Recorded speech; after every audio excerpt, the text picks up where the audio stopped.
everybody? Welcome in for the first time in 4 months to the Casual Sports Podcast. It's great to be back. We've taken a hiatus. You guys will notice things will sound a little bit different here. We are no longer in the Rookery Radio studios, and this is no longer a live show. So this is going to be recorded on Mondays and then put up on a Tuesday. So that's how this is going to work.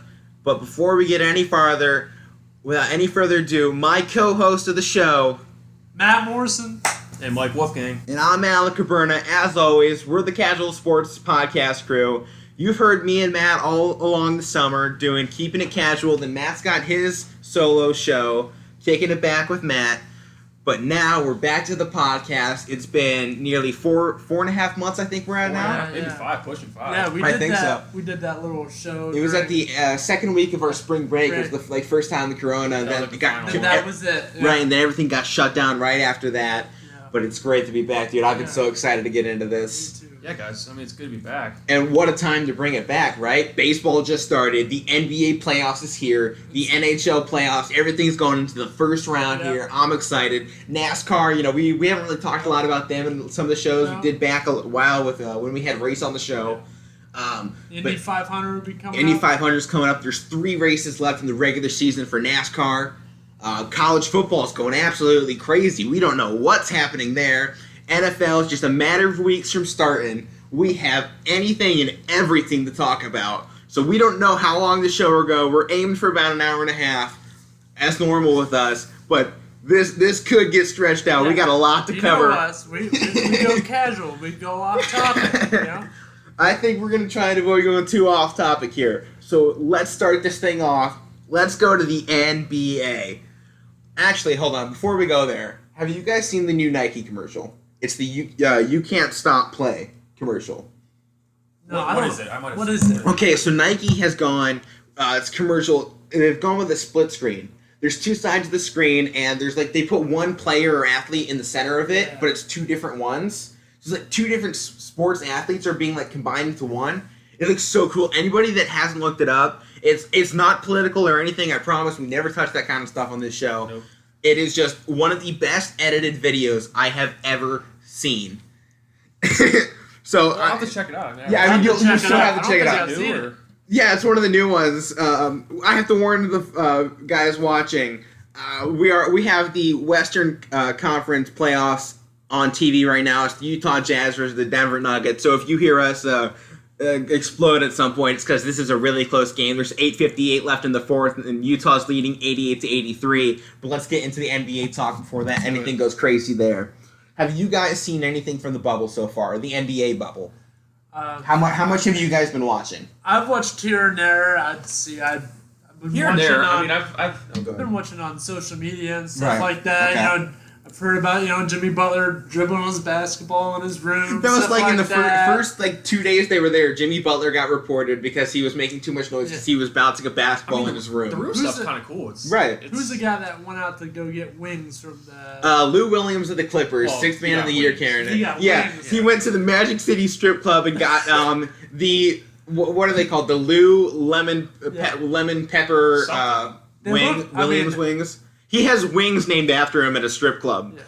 But apparently, what I've heard from guys like Pat McAfee and a bunch of other athletes, they're all saying that is the best wing joint Well, in a the lot of country. NBA players have said that. Yeah. So he's got It's backup. not have just to go there. NBA. I've heard NFL, everything. They're all saying they got the Maybe best we should wings. go there sometime.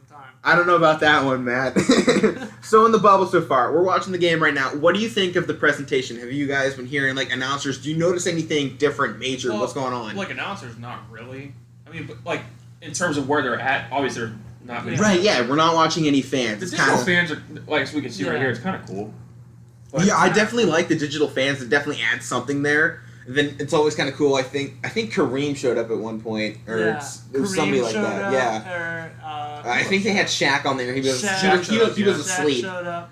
He was asleep in the 4th quarter of the game. I'm trying to remember if there was another one, but anyway. But presentation, so we cover virtual fans. Have you guys heard the virtual crowd noise? So they're pumping in crowd noise, and a lot of this is coming from the 2K video games. Yeah. Which Well, okay, which this is kinda a question I interesting. don't know. Or it's actually a question maybe you can answer. So they have Alright. additional fans. Can you Can you hear them talking No. or cheering or anything? They're just No, like, you cannot hear them cheering. They're just there. I haven't paid Yeah, they're just there. But interestingly enough, if you go on to the NBA's, I think either the app or on the website, there's a certain tab if you go onto like Gamecast where you can hit cheer or boo on the app, and it'll influence what the sound noise being pumped in if you have enough people doing it. Yeah, I mean, So that's kind of cool. I did think though it's kind of weird because they have just 2K video game noises for the fans well, I'll tell you being what, pumped though, in. like more so in baseball, like, you really can't tell that there's nobody there. In Like, if you're just baseball, listening- no, it's baseball really not. especially, but Right. NBA though, one thing I have noticed that's so weird, when we get down to fourth quarter, big moments are happening, or you get that exciting dunk in the second quarter, you don't have that instantaneous eruption I of the know, crowd. right. And it's like, you see this moment and it's insane, you're freaking out on your own, but then you don't really hear anything different. You're like, oh, that's right, they're just in a bubble in that's front of why nothing. it's kind of weird with this playoff game going on because like it's playoff games are always like Right, they have to turn down the Yeah. crowd during the playoff Yeah. games. I mean, it's kind of weird. But what is cool about all this bubble stuff is all the new camera angles we're getting. Yeah. Have you guys Yeah. seen the new sideline camera they're doing? I have. Yeah. Yeah.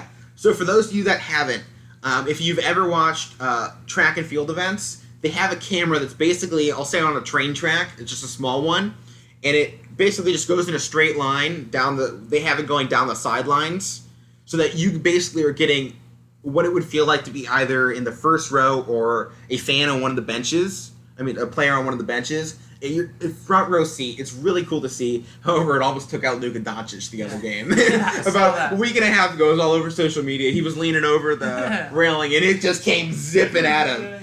And when it got a little close to him, whoever was controlling that was speeding it up a little bit. Well, not to interrupt, but like the NFL's had that in the past. Yeah. Yeah, the I mean, they NFL's have had that- what's versions that of one- that. yeah. They have the spider cam that's over top of the Yeah, field. they have This one's a little different because it's the sideline cam.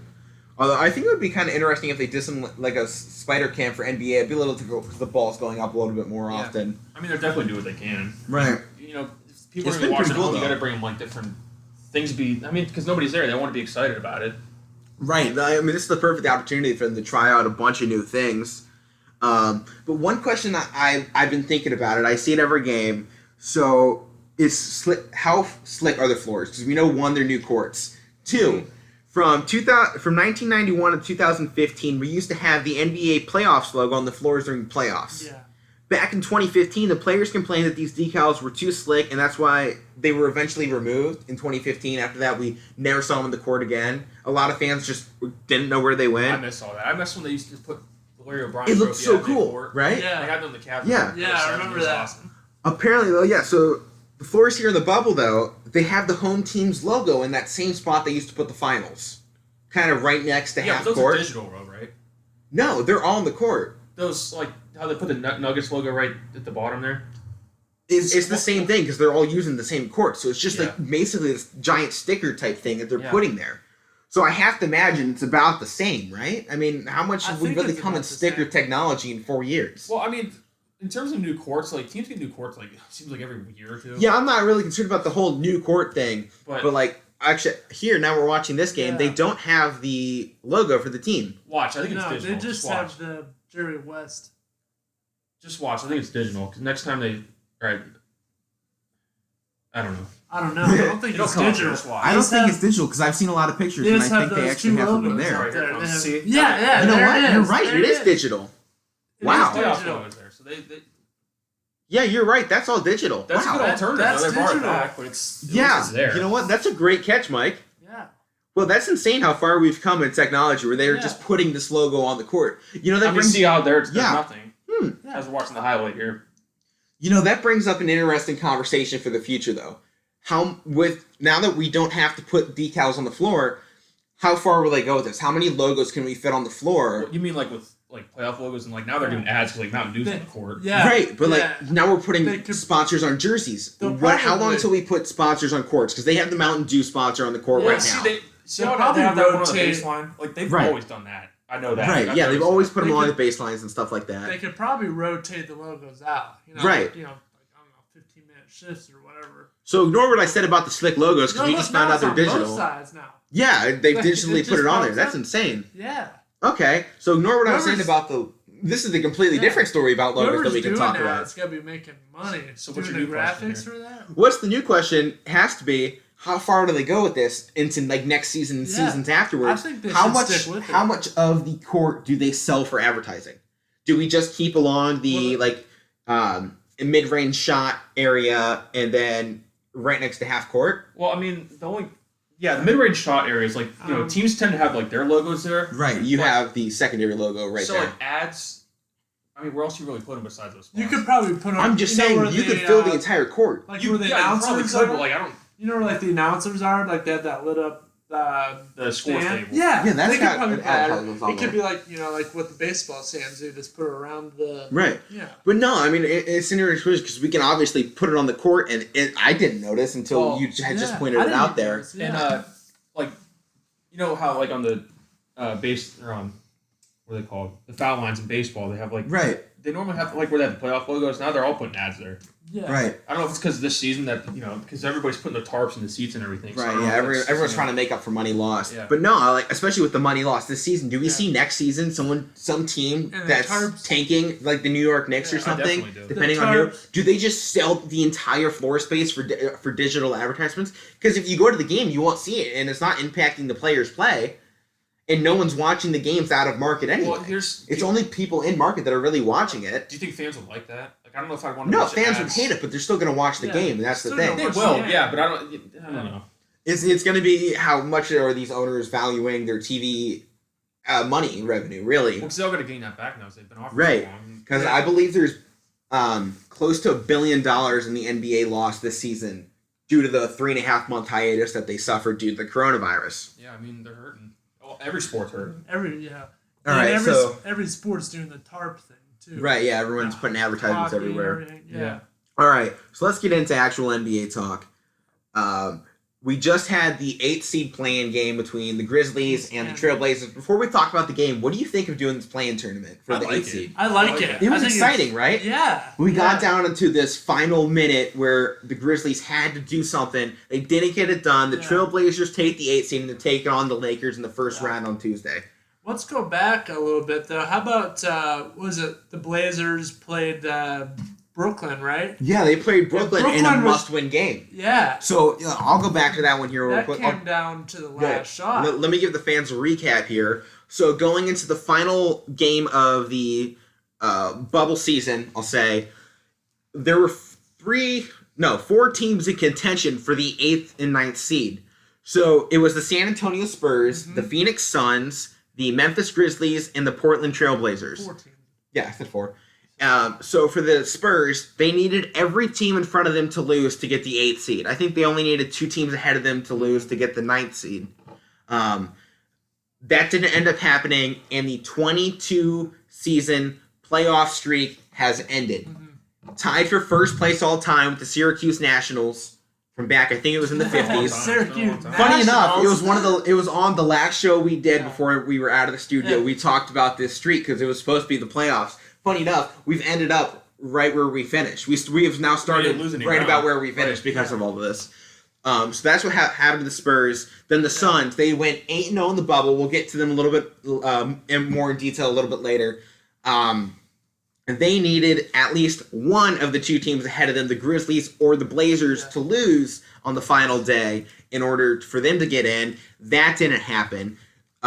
Then the Grizzlies and the Blazers just had to win, and that's all they had to do. It was insane. So, as you just brought up, Yeah. the Brooklyn Nets game, Brooklyn the Nets, Blazers were taking on the Nets. It was a 1-possession game. And what was it? Chris LeVert took the final shot. Chris LeVert. Yeah. He took up. The broadcasters were saying it was a good shot. I have to say, if it was any player, if it was LeBron or Kawhi shooting that shot, they would've would have won been it. destroyed the next day on every talk show. Oh, definitely. Specifically, if LeBron took that shot, Skip But- Bayless would have gone off, saying Skip that was the Bayless. dumbest shot in the history of shots. It was a LeBron contested probably shot would've made from it, though. right under the 3-point arc. LeBron probably would have made it though. I don't think he would have because of how bad of a shot it was. It was stupid. It was pretty bad. There was plenty of time left on the clock. The fact that it bounced off the rim and somebody grabbed the rebound and there was 2 seconds left on the clock, that means it's a bad shot. Right, I know. It was terrible. I hated it. I was so pissed because the Suns went 8-0 and I was like, I kind of want the Suns to get it. I kind of wanted the Suns to get it. Well, because you want to see it for Devin Booker. Right. He played fantastic. And, who else was that? DeAndre Ayton. And they have a ton of young guys. We got some stuff on them coming out. That was the game, but that Brooklyn game, was that the game where Dame pulled up from like half court? That was that game. Yeah, it was. Yeah. Yeah, that. Holy cow. Damian Lillard was playing out of his mind. Yeah. They win 8-0. Unfortunately, they screwed themselves over way too far in the regular season. Yeah. Granted, if you look at their schedule for the bubble, you may have seen why they went 8-0. A lot of the teams they ended up facing, were already in a playoff position. And not a lot of, if any of those teams lost, it really didn't hurt them that much. So I think that's maybe why, I don't want to say easy win, because no win in the NBA is ever going to be easy. No one's giving it to you. But I think that's part of the reason why they were able to come out and dominate as hard as they did, because they were giving 150%, while every team was probably giving like 90. Right? Yeah, I mean, and that's probably my thought on it. Like, if I'm an NBA team, I'm in the playoffs. I'm you're already in, right? Yeah. I'm going 90% on this, but I'm not going 100% because I'm not trying to get injured before the playoffs. If I'm already in it, I mean, if you got down a top 2-3 seed, you're not trying to go out there and play for seeding or anything. Okay, so here's kind of a weird question going back to the virtual fans and the crowd noise. A lot of these players, superstars, have never played in an arena since maybe middle school without fans. How do we think this is going to actually impact? I don't even know if these big guys. I'm sure they had fans in middle school too. Right? Yeah. 30 people. Yeah. There was somebody, I don't remember. I didn't grab who it was. They had mentioned LeBron, and he went, "I don't know the last time LeBron James played without fans." Or I think one of them said, "I don't know the last time LeBron James walked down a hallway alone." I know. I mean, he's been playing in front of people since he was. I mean, he's been in the league 17 17 years. Then he was a top high school prospect before that for 4 years. People were watching him for over 20 years. Right. He's at least been in the national spotlight for 21 years. Yeah. How does that impact somebody like him, or even say a young guy like Donovan Mitchell, who is in just got to stardom? Everybody's watching now, and now no one's there to cheer you on. The thing is now they've had these playing games. You hope they get used to it. They know what to expect now. I mean, right. I mean, obviously you want the fans there, but it's. You know what to expect now. I mean, they're all used to it. They want the fans there, like I said, but right. But I'm thinking, like you said, they're used to it now, but they're not used to it once we get into an NBA final setting. We don't want the NBA finals just to feel like a AAU tournament, because that's what LeBron James said it was. It was the greatest AAU tournament, which is just rec league, basically international rec league for basketball. But you can turn that question around though, so. They're used to playing like this with nobody there and just their teammates and people from the organizations. Then what's going to happen once they finally do start playing in front of fans again? Yeah, how are they going to handle that?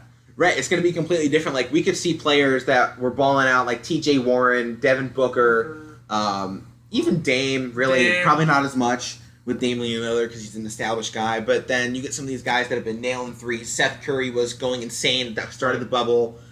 We've definitely seen Danny Green struggle. Jordan we've seen Danny Green struggle here in the bubble with 3-point shooting. So a lot of shooters are saying they like this better. They think it's a shooter's gem. Well, we've seen a lot of guys that maybe aren't always shooting 3-pointers say, we don't like it. I need the fans there. Some guys, there's a lot of differences of opinion when it comes to shooting in these Talking gyms. about shooting gyms, or people, it's being different shooting in different environments. But, when there's no fans there, any role player can go in there and feel like they have the confidence to do anything. Right. You don't have someone booing you when you miss a shot. Right. I mean, you go in there and there's nothing to worry about. There's no noise. All you got to do is just go play the game, and that people feed off better than that. Right. I mean, you're out there with the fans, but the people feed better when there's no pressure. Well, one thing you can look back on that then is momentum. We know basketball is mainly a momentum game. If you get the momentum, you ride with it, and if you get it for a while. You know how they get that momentum? It's all the crowd. Fans. Right. Yeah, it's the crowd, a spectator sport. Right. The crowd influences the game, I think, more than a lot of people realize, which I think is another reason why we saw a team like the Suns be able to do it because they had no home court advantage. Those players love it when the fans are shouting MVP, Right. MVP. You know? Especially, say with like a guy like LeBron, he Yeah. feeds off of the crowd's Yeah. energy. We know that's happened. Yeah. When the crowd has been chanting He's his a name in the crowd past, pleaser. he goes off. He's Right, a and then crowd the pleaser. The times you hear him say like, I just zone the fans out. He's not zoning a He's fan not out. zoning Guarantee fans it. out. All right, now let's get on NBA playoffs first round. Unless you guys want to talk anything else for the bubble itself. I mean, we're on the playoffs now. All right, It's so let's supposed go to be. right into the playoffs. First matchup, we're going Western Conference. The Lakers, the Blazers. We were just talking about the Blazers here. I got a bunch of stuff to just lay out for you guys Yeah. because I know Yeah. you haven't watched as many Lakers games as I have. Yeah. I've pretty much watched every national televised basketball game that has been on, unless they're blowouts. Then I'll flip it to whatever else is on. Right. Hockey, baseball, whatever. Yeah. You got it all So- on now. Yeah. So now, during the regular season, this is kind of different because we're in a different environment. Lakers went 2-1 against the Blazers, but now Damian Lillard is on fire. He just won the NBA Bubble MVP, which is not the regular season MVP. That's a completely different award that they said was not being voted on anymore at the start of the bubble. So that was just the original regular season. CJ McCollum, the number 2 guy for the Blazers. We've talked about it in depth before how we think this is one of the best 1-2 duos in the league. Right. Was those two, just with CJ McCollum shooting. He's been playing with a fractured back since the start of the bubble. So he's been playing fine. Not a lot of people have been able to tell. So you wonder just once you get into these physical playoff games, especially going up against such a physical team, the Lakers, right? How is he gonna be able to take those hits, especially when he tries driving to the lane against somebody like Dwight Howard or Anthony Davis, Or even Joel LeBron Embiid. James, LeBron. JaVale, any one of those. They Yeah. play a lot of tough Yeah. defense. Matt was flexing there because Yeah. that's what that Lakers defense does. They like to Let's get a little excited there. they like to play a defense for like one quarter and then flex on you, but they still Yeah. like playing a physical game throughout the whole thing. Well, let's go back to this matchup. Looking at both sides of the bracket, this might be the best matchup in the first round. I really think yeah, so. it's I one of the best too. I- I got games of the week coming up at the end of the bet show. you everybody's saying, "Oh, Lakers are sweeping," but I don't think it's gonna be a sweep. Dame's coming to Dame's play, hot. man. They are hot. Their regular season record does not show, but this is a different Well, situation. right, I don't want to just ignore what happened before all this. Yeah, stuff. we can't COVID ignore the stuff regular happened. season. Yeah. I know they were playing kind of average before then, but look what they've done since then. They this is Yeah. why they wanted to play in games because they're Right. one of the teams that are advocating for that because Memphis had it first and they still had a puncher's chance before this all got canceled. On one of the shows Matt and I did over the summer, it was one of our NBA videos. We gave people a quote that Damian Lillard said. He was talking about if we go there and there's no chance for us to make the playoffs, we don't want to play. Right. Granted, they ended up having the chance and they clinched the 8 seed, so I guess it was a good move by the NBA to give all this whole bubble and whatever. Well, because you needed it too. You needed the guys to get a Right. chance to get ready because they were off for what 3.5, 4 yeah. months, yeah. But so like the Lakers, they only had to win one game to clinch the first seed in the West. right. So I don't think they were necessarily giving 100% for every game because they didn't need to, they didn't have to. A lot of it, I think, was trying to get the role players hot, which never happened. They've been ice cold this whole time. Right. So now we Danny wonder. Green earlier. Now we wonder because we've seen how cold the bench has been. Anthony Davis has been ice cold the past few games too. LeBron James, I think, showed up for the last 2 games of their season, bubble season. Mhm. So he started playing well. But back to the Blazers, Yusuf Nurkic. He is dealing with a loss in the family. We obviously here we wish best wishes on him. Best wishes, yeah. He has decided to continue playing for his team, though. Very touching, great moment for him. Grandmother just died of COVID. First came out 21 points and 21 rebounds. You can't make that stuff up. No, it's kind of like the Isaiah Thomas moment when he lost his sister, came out the next game against the Cavs, and I think he put up 40 plus, 40 Yeah, or he went 50 off for the that game. Celtics. Yep. Missed They the ended ball. up losing the game and the series, but it was one of those moments every NBA fan has remembered. Like everyone talks, Isaiah Thomas, why is he not on any team? He's the guy that went out there and played with after the day after his sister died. He's got the heart. Yeah. He isn't on any team, is he? Is he on the Wizards? I heard the Warriors. He wants to go sign with the Warriors. But Yeah, they I think- reached out to him. Right. I don't think anyone's. I think he just wants to play. No one's really giving him the chance anymore, mainly because of his size. Yeah. But I think biggest storyline here: LeBron James versus Carmelo Anthony. Yeah, I know. Carmelo Yeah. Anthony looks like he's turned it back about 10 years on the clock. Right. But I want to give you guys the LeBron versus Melo, the rundown, one last time. It might be. This might be the last time we see these two go one-on-one in the playoffs. Well, before you start, they played LeBron in Miami, right? When Mhm. he came out with the And, Knicks, they played. and when he twice. was in Cleveland. Mhm. Carmelo was Carmelo with, was on the Nuggets. He was on the Nuggets. And Carmelo was really good on the Nuggets. A lot of people forget how good Carmelo He was was when he was in the great, Nuggets. But let me give you the rundown of their. They have played each other 40 times in total. LeBron James has a record of 25-15 against Carmelo, so a little bit of an edge there. That's not a much. That's 10 games. Right. And considering the teams each of them played on, like you have to probably give what 6, 7, 8 of those wins to when he was on Miami, and Carmelo was on the Knicks. That's probably where a good amount That's of where those. they played the most. Like I said, Right. they played a couple playoff series then. Right, so you have to consider those games. But in the playoffs, LeBron is 4-1 against Melo.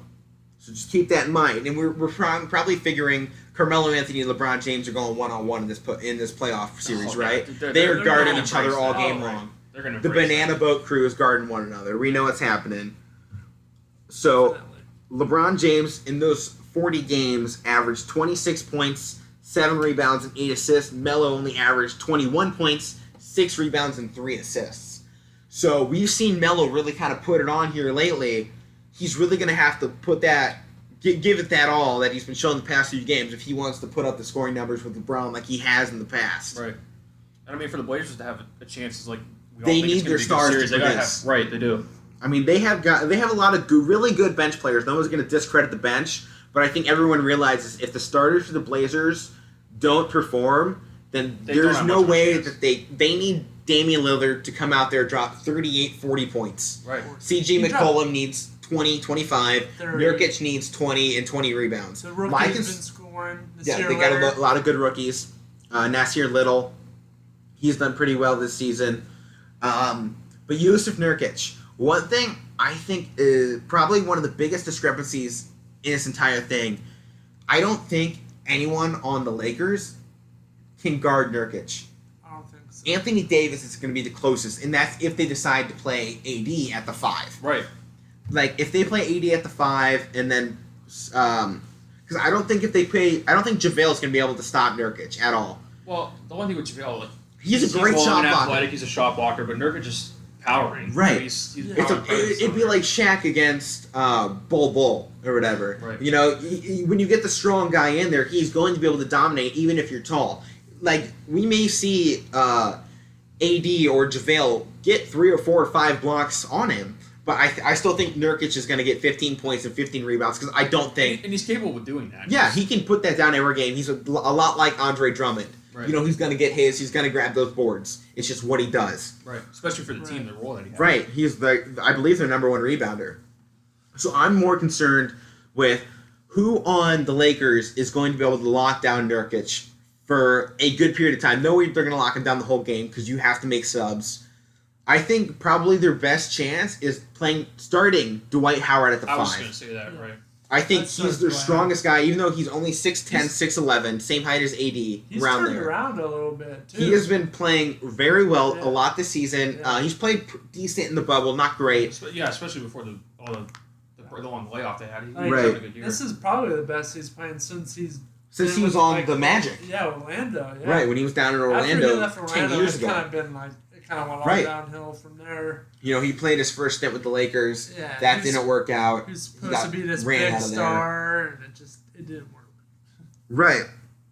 So I think one of the biggest matchups here, because we know AD is going to get 28 points, LeBron's going to get 28 points, Damian Lillard's going to get probably 35 points, McCollum's going to get 20. It's going to come down, I think, whose center outperforms. Is it going to be Nurkic or is it going to be JaVale or Dwight or whatever? Then you have to go looking at because I think overall the Blazers have a better bench than the Lakers. A more balanced bench, right. Right. And I think with the because the guard play, obviously, you give the advantage to the Blazers. I think Oh, you can all agree on that. 100%, yeah. I mean, forward. I mean, LeBron and Melo's gonna be a hell of a matchup, but they At the forwards position, yeah, the Lakers definitely got it with AD and LeBron. They're better than Ariza and no, I think Ariza's out. Never mind. did he opt out? I think he was one of the guys that opted He out. yeah. So that's definitely better than Carmelo, and then I don't know for sure who they're starting at the power forward. But so I think you got to get the forwards there. Then center, I think, goes to the Blazers, and then like you said, guard play definitely goes to the Blazers as well. Right. Especially because Lakers no longer have Rondo, who is out for.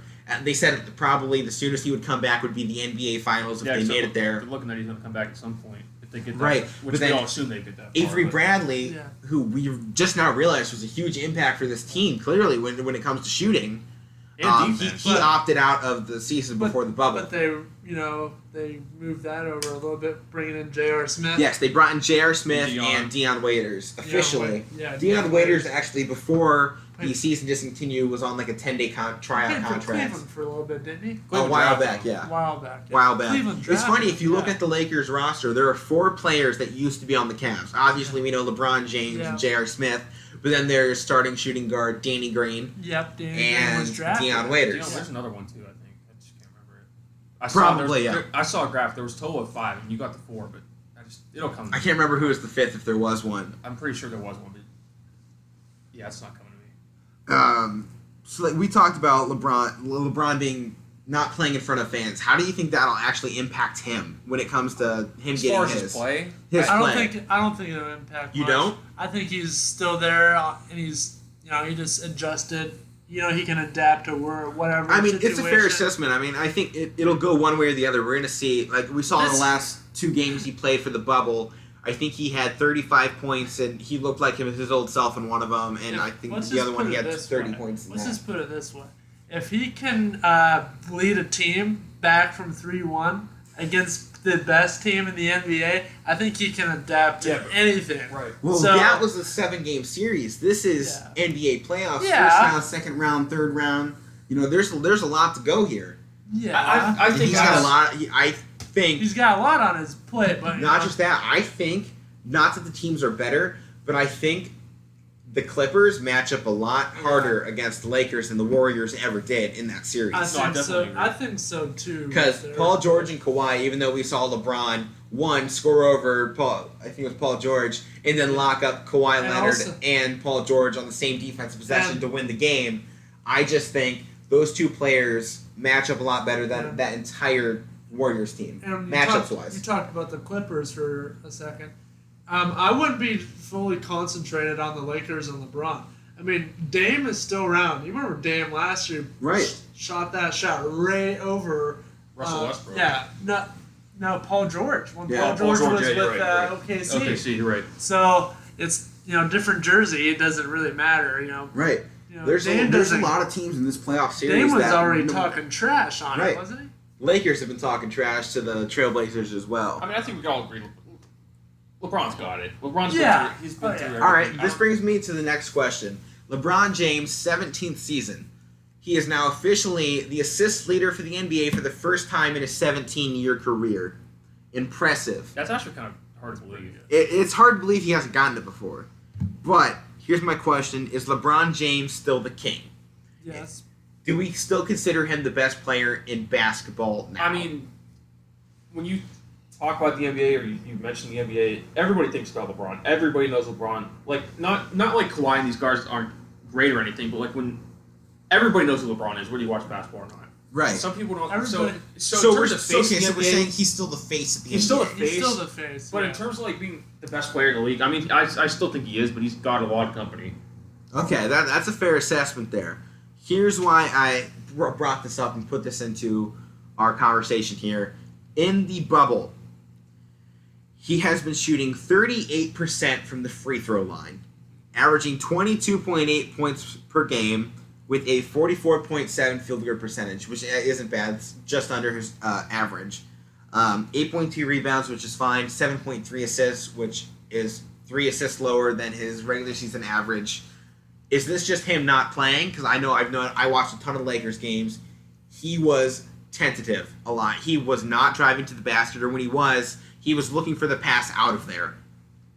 Well, I mean, you always talk about LeBron like He's a especially since the facilitator. playoffs are starting, and when he's first That's the starting out or perfect something word different, for it. He's a facilitator. Right. Right. When he's first starting out, like you talk about playoff games, he's even admitted to this before. He always used that as a fight, as a feeling game. Right. So I don't know if he was using some of those games as a feeling game, just kind of see how everything would be with all the stuff behind the scenes and everything. But I think one of the things I've been thinking of, I think he was doing that to try and, when he drives to the lane, he draws a lot of attention. So he's getting Right. 2 or 3 guys drawn onto him. I'm thinking he's doing this, and then he's trying to get his role players involved. He's trying to get his 3-point shooters hot. Because that's one of the most important things, I think, going for them in the playoffs. If they can get those 3-point shooters that they have and all the role players that got all the guys off the bench, if they can get those guys, at least 1 or 2 of them, above 10 points a game, they will be just fine with LeBron and AD going for, Right. 30 points a game. They're going to do just fine. So my thought is he playing more tentative and passing it more to try and get his other guys involved more? I think in those Just games, to get him yes, ready for the because like I playoffs. said before, we had that long layoff. I think if, just using the Clippers example, because everybody compares Lakers and Clippers, who has the edge. If I know this is the case with a lot of title contending teams, but if the role players don't show up, you got to give the nod to the Clippers, for example, because you compare them to them a lot. So I think those games he was probably feeling it out just to get his role players going because he knows how important that is. Yeah, that's a fair assessment. All right, so Lakers, we got 2 more things here on the Lakers. So in the NBA bubble, 1,800 lineup combinations have been used throughout. This was a couple as of I think a week ago, so I think we've hit more. 1,800 lineup combinations have been used. The worst unit in the entire NBA during the bubble has been the Los Angeles Lakers when they played LeBron James, JaVale McGee, Danny Green, Kentavious Caldwell-Pope, and Anthony Davis. They are minus 28 in the 41 minutes played. That's kind of hard to believe because That sounds like a really good lineup, It was right? In the regular season, at least it seemed that way.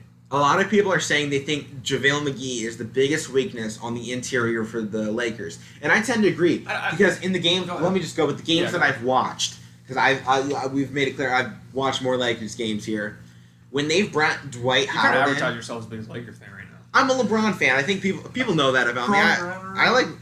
I'm from the same whatever, area who from cares? I'm from Ohio. I have to be I was raised a LeBron fan. It happened. So, but they're on national television the most because they're that 1 seed. Same thing with I've watched a ton of Bucks games and Clippers. I watched a lot of the Pelicans games that were playing.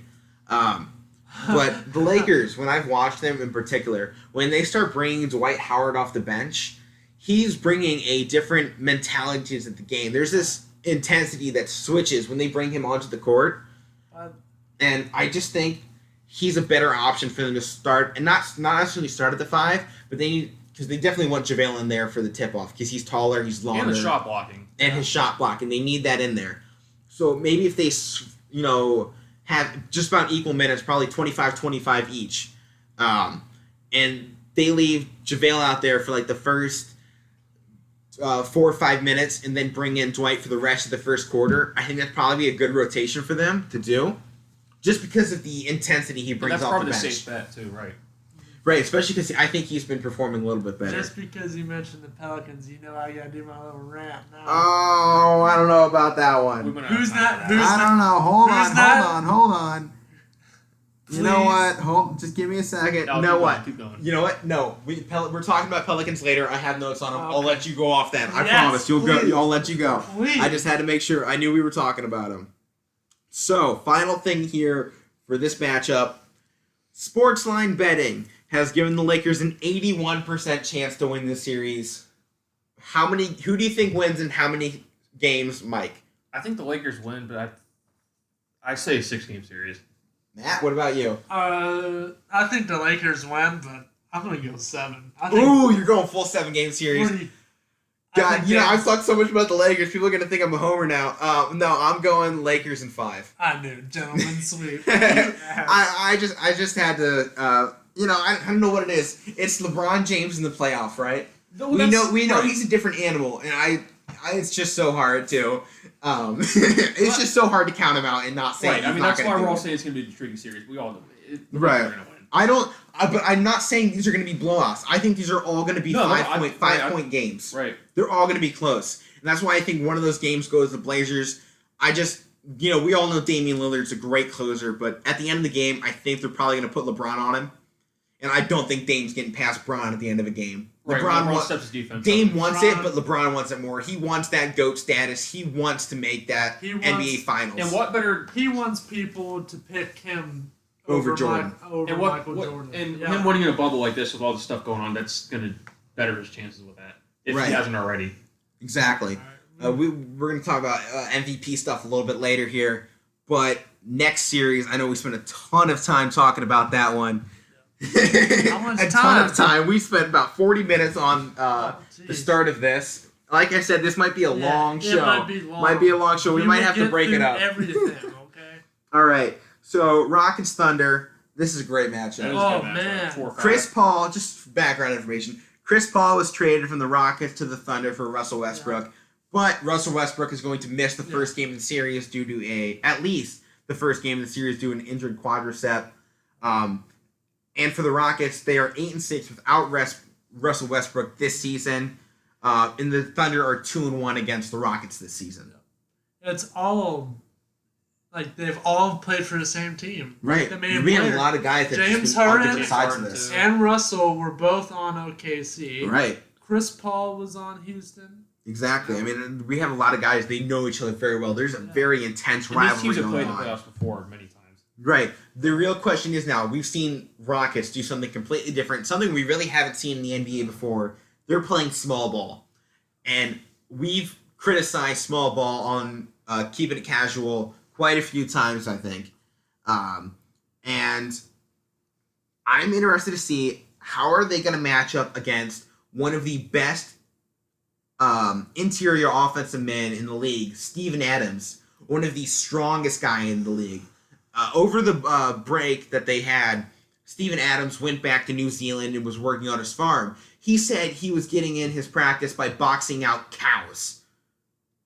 He was boxing out cows. He probably ate one of those cows. I'm sure he ate quite a few of them. Killed one and then carried it back to his house. And I'm wondering how they're going to deal with the speedy center of Nerlens Noel, a young guy in the league. Yeah. But we know he's very fast and he's great in the interior of the NBA.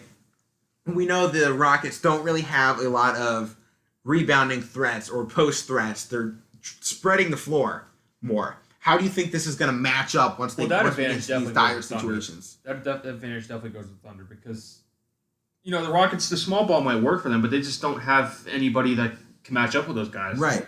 I believe it was last season or the season before, they were averaging more three-pointer attempts per game than regular field goal shots. So they are clearly just shooting three-pointers, and that's what they're going to do. So we might actually see them get an advantage when they're bringing out 5 guys onto the perimeter. The defense then has to match that as well, bringing 5 guys out, taking Steven Adams out of that interior shot-blocking position. So then you're putting James Harden and Russell Westbrook in one-on-one situations. Russ is obviously going to be more challenged against Chris Paul. Right. But James Harden, we know, can get past just about anybody in the league. Especially, he's probably going to be guarded by Shai Gilgeous-Alexander, who's done fantastic this season. Young guy, but hasn't been in these moments He hasn't been tested, especially not against a guy like Harden. Harden can get past anybody in the league. There's a reason he's the top scorer just about every season now. Like, we may not like him, but he scores. He travels. Well, it's up for debate. We just found out Lou Dort will be injured for the first game. He's on the Thunder, I believe. So he won't be playing. But surprisingly, the Rockets have the 3rd best defense in the NBA since we've hit this bubble. So their defense actually hasn't struggled nearly as much. But they do have to go up against, 6th Man of the Year candidate, Dennis Schroeder, as well. So both teams have a lot of talent. Yeah, I mean, they definitely do. And like we talked about before, they're all familiar with each other. Can I call a timeout here real quick? We just got breaking news from the game we're watching from Woj. Yeah. You want to read it out, Matt? Donovan Mitchell is the youngest player to score 50-plus in a playoff game since Michael Jordan with 63 against Not Boston? 63. He didn't play at 63. No, 90, 80s. No, he scored 63. Yeah, when he scored 60. Sorry, that's my bad. No, Yeah. he didn't play at 63. I think 86 that was, maybe? Yeah, it was one of his Yeah. earlier seasons when he was Yeah. with the really bad Bulls. And that was against that Boston team was the best team. Right, yes. All right, so getting to the end of the OKC Rocket. This is another one we could probably talk about next 40 minutes, but we can't do that. Sportsline is giving the Rockets a 57% chance to win the series. Mike, what are you saying? Who wins how many games? I'm gonna go Rockets in 6 again, like I did with the Okay, Lakers series. okay, that's fair. Matt? I'll go Rockets in 5. Ooh, man, I'm going low again. Rockets in 4. I I can don't see think it. the Thunder are going to keep up I with don't the scoring. No, I don't think they have enough. They could beat them if it was a defensive game, but There's- scoring, no one's touching the Rockets like that. You have to be able to. You have to be better at defense. So Who's next? Well, who's the game next? We're watching now. The game we're watching right now, the Nuggets versus the Jazz. We got 19 seconds left in overtime. Denver Nuggets had this thing in the bag. It's Yeah. 133 to 124. We just saw the stat from Donovan Mitchell. Fantastic game by him. Congratulations on the award. Unfortunately, he can't pull out the dub with it.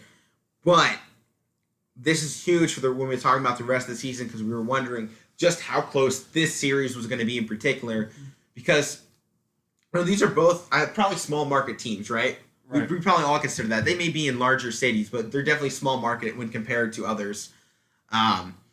So how do I put this? As we're watching this game, how do you think this impacts the rest of the series going forward? We saw this is going to overtime, it's so definitely we're going to see a close matched. series, We're gonna right? see a close series. All right.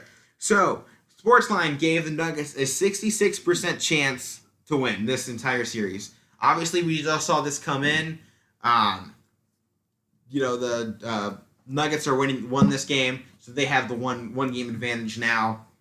And actually, we're getting close here. Depending on how many more points Donovan Mitchell puts up, he could be closing in on that. There's only 14 seconds left, so I don't think he'll do it. But the record for most points in a playoff game is 63 by Michael Jordan. I don't think he'll top that one here, but you never know what's about to happen with this game. Oh, He missed it. All right, Yeah, so all right. So let me ask you this. I know you're still we just started talking about the series, but before this series started, obviously before this first game, who'd you like in the series and how long? I liked the Nuggets. I really did because mainly Nikola Jokic, one of the best up and coming big men in the league. I don't even think he's up and coming anymore. He's solidified himself as one of the best centers He's here. in the NBA. Obviously, the dark horse for the Jazz always Donovan Mitchell. But we just saw he just put up a record amount of points, second most by a player 23 and under, and they still lost by 10 in overtime. And now we found out that the Jazz are without Mike Conley for the first 2 games of the series because congratulations to him, he just had his son, so he flew back to Columbus, Ohio for the birth of his son yesterday. Congratulations to him.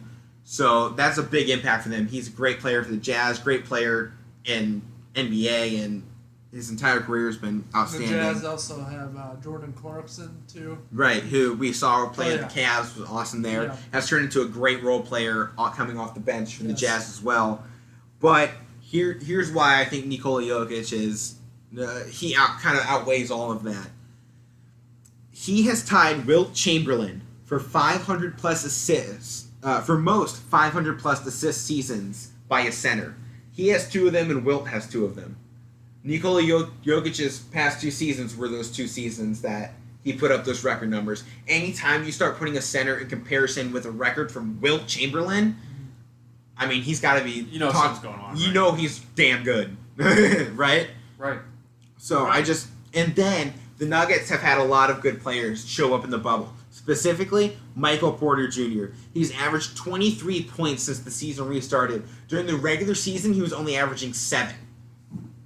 So he has showed up big time here. Right, and we all thought he would. I mean, go back because he was all out. Go all back to when last he was year. drafted. Right, we all viewed him as a dark horse in that draft, and being out all last year Because of his injury issues. He Right. didn't play his rookie season. So we were all kind of wondering, God, he was projected to go top 5. And I think he slipped back all the way to 15th. Yeah, and for him being out all last year, I mean that was a lot of talent sitting on the bench last year. I mean, if he was healthy last year, it might have been different for them in the playoffs. But yeah, I mean he's here this year, and see how he continues to do. But going back to Donovan Mitchell, we just saw him have a fantastic game. He's the leading scorer for the Jazz for obvious reason, but in the bubble he was only averaging 21 points per game. I think we can pretty much throw that out the window now because he just had the 53-point performance here. But so just completely ignore that. I'm going to go on to the next one because I don't think that 21 points per game even matters anymore, considering we just saw him put up 50. Right. Joe Ingles of the Jazz. You know, there's a lot of fan pages from this guy on Instagram. Everybody loves him because he looks like, I'll say, your stereotypical unathletic white dude. Yeah. I'll just preface that. He looks like he should be playing the main character from White Men Don't Jump. He looks like he should be a janitor from a high school. But- or something. But he's averaging nearly 40% from the three-point line in the bubble. That's fantastic. That's in the upper echelon of three-point shooters in the league. Right, and we always knew he was a high-level shooter. From Right, the outside. he's your 3-and-D player, right? So he's going to, go sit in the corner, wait for you to throw him the ball, throw it up, then he's going to go play D on the other end. That's his role. But probably the most interesting matchup of this entire series is going to be Rudy Gobert versus Nikola Jokic. Whoever wins this battle is winning the series, right? I think you could say that. I I think think that's you obvious. can- And when we yes. just saw what happened, I don't think Rudy Gobert had the greatest game, and Nikola Jokic has pretty good numbers in that game, and they won it handedly. So, in overtime, given. But, who do you think takes this game? How many games, Mike? I'm gonna go. I'm hitting a lot of sixes. I think it's gonna be. Yeah, you are hitting a lot of sixes. I mean, 6 is a super easy one to give, though. I mean, 6 games is like 4-2. Like, come on. You All have these to. matchups in the West are good. Yeah, they I are. mean, they're Very very. They can go either way, but yeah, Nuggets winning 6. Oh, another 6. All right, Matt? I'm gonna go a different way here. I think the Jazz are gonna pull this out. Mm. I think the think Jazz the are Jazz? gonna take it. I don't know. After the game we just witnessed here, I think they come back. Well, I mean, Alex, your point earlier. I mean, about Yeah, Rudy dude, this- Gobert in the matchup with him and Yeah. Jokic. I mean, It's gonna come. Jokic can play from the outside. Gobert can't. And that's Right. the deciding factor for me. But Rudy Gobert is Defensive Player of the Year I don't- candidate, potential. He's one of the candidates this year, and we'll talk about that a little bit later on why I think he I should don't- win the award. But we'll talk about that later. I'd say six. 6 games as well. Who You you said going for the with, Jazz? Yeah, I'm Ooh. going Jazz, man. I know they just lost, but I'm gonna go 5 games to the Nuggets. it's another. I just can't picture Utah just winning just one game. That's why I went 6. Yeah, I mean it's a fair thing. I think. I don't know. I feel like the first round is not going to give us a lot of great. I mean, we're going to see some great performances like we just saw there, but I don't think we're going to see great comebacks, 7-game series. Right. And I think if we do, whoever wins that series in the next round is getting swept. Because with the competition we have coming out of the West this year alone, they're just not going to be able to keep up if one team comes off of a 5-game series, the other comes off of a 7-game series. Right, they're gonna be tired. They're going to be exhausted, especially because now we're not having travel days. So playoff series are shortened, and how many days are in between I everything. mean, like you're saying, you see how many games they have in just one day anymore. Before they used to have like 3 or 4 tops. right, Like, now we're seeing today. Well, today is 4 for the playoffs. They got 4 games, but during like when we were doing the bubble games, there was up to 8. And you would play a game like on It's about say every other Saturday. day. You would play again until like Tuesday or Wednesday. So I mean, you had Right. a good chunk to rest or for travel days or if they had that. All right, so let's move on. Final game in the Western Conference: Clippers versus the Mavs. Now, before we go into this, the Mavericks have had the greatest offensive season in NBA history, but the Clippers swept the season series. So dominated in the regular season. I was looking at the game scores. Mavericks couldn't keep up with them. They were getting dominated on the defensively, and they couldn't get the points up that they normally can offensively. But Luka Doncic and Kristaps Porzingis are one of the best duos in the entire NBA. I don't really think we can doubt that at this point, No. right? No. Luka Doncic had one of the best seasons statistically this year. He was 6th in points with 28.7, 18th in rebounds with 9.4, 4th in assists with 8.7, and was 4th in player efficiency rating. Every one of those stats besides assist was higher than MVP candidate LeBron James. But the Mavs have only been given a 3% chance to win this series. I mean, I'd say it's pretty accurate. I mean, yeah, But I mean, think all that stuff. Like, this is. I mean, no one's saying the you think Mavs are about, bad. Like, this is what Doncic's Second season. Yeah, I mean, and him and Porzingis haven't. I mean, they're a good duo, but you haven't seen them like have a long period of time where they're together like that. Because I mean, We haven't seen them perform together in the playoffs. I mean, they're capable of doing special things, but I don't Right. think this year. I mean, especially the team they're going up against. So that's why I think that's accurate in my mind. So But you would only give them like a 3% chance. Are you okay? So let's go right through this then. Who do you think wins? How many games? I'm giving the Mavs a game. I think they're going to win a game. I think So Clippers you're in five, I taking think. Clippers and Yeah. fives. Yeah. What about you? Same thing. I think See, this is the one I'm going the other way. I'm taking the Clippers, but in 6. 6 games. In 6 games. Give them 6. I'm going to give them 6 here. I definitely think the Mavs win. I just think the Mavs are going to pull something out of their room, and Yeah. I wouldn't be shocked. I would not be shocked if the Mavs Yes. pull this in 7. Yeah, I wouldn't be shocked either. This I'm is just one of those thinking, games, one of those yeah. matchups The that only thing that hurts if Dallas Luka too. Doncic and Porzingis are on, and so is Seth Curry, the Mavericks have more firepower. The Clippers have better defense, but the Mavericks we've seen have way more offensive firepower. But The Dallas lost some athleticism when they lost The to only Cal. question I Yes. keep going through my mind: why the hell did the Blazers let go of Seth Curry?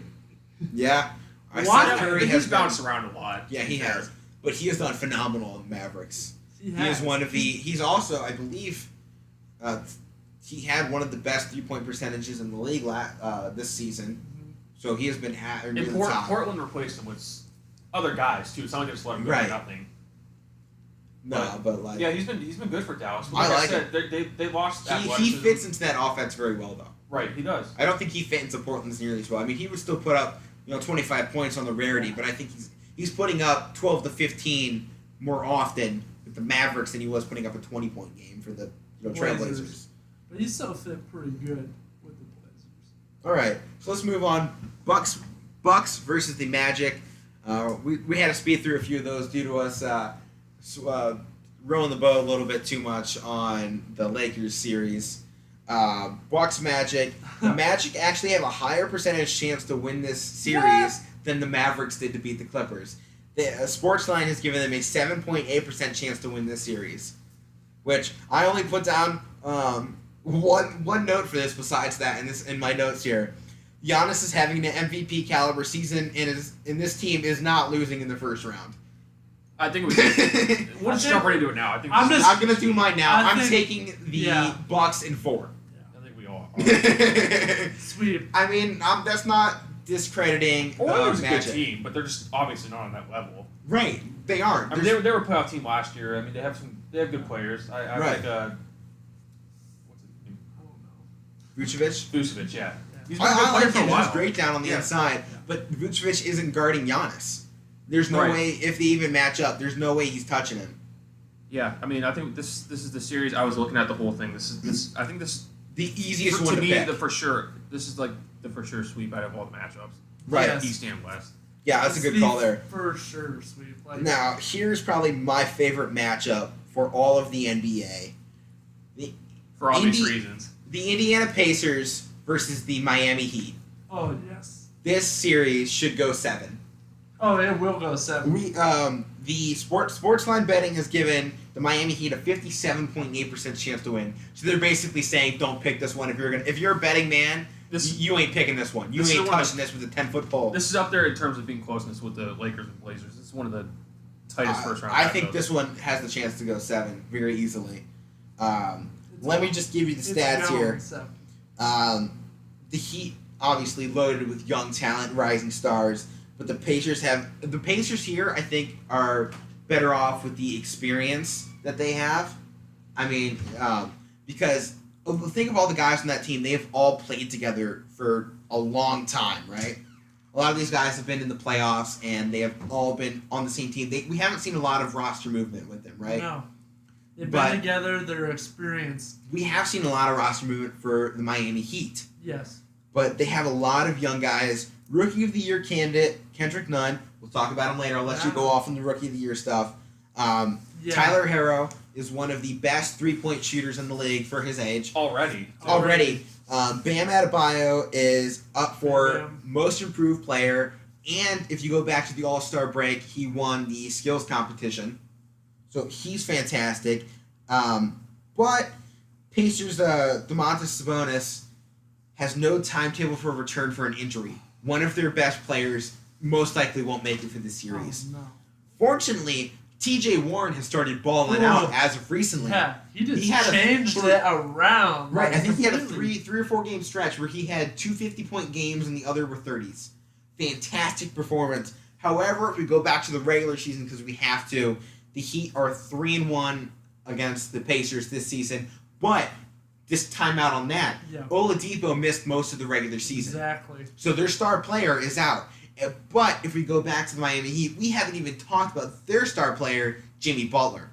Yep. So somebody else take this. What are your thoughts on this? I just said a lot there. On the series, I mean, like On you the series, said, yeah. Oladipo's out half of the year, if not more. I mean, but now, like you said, they're Sabonis is up in the air. We don't know what's going on with him.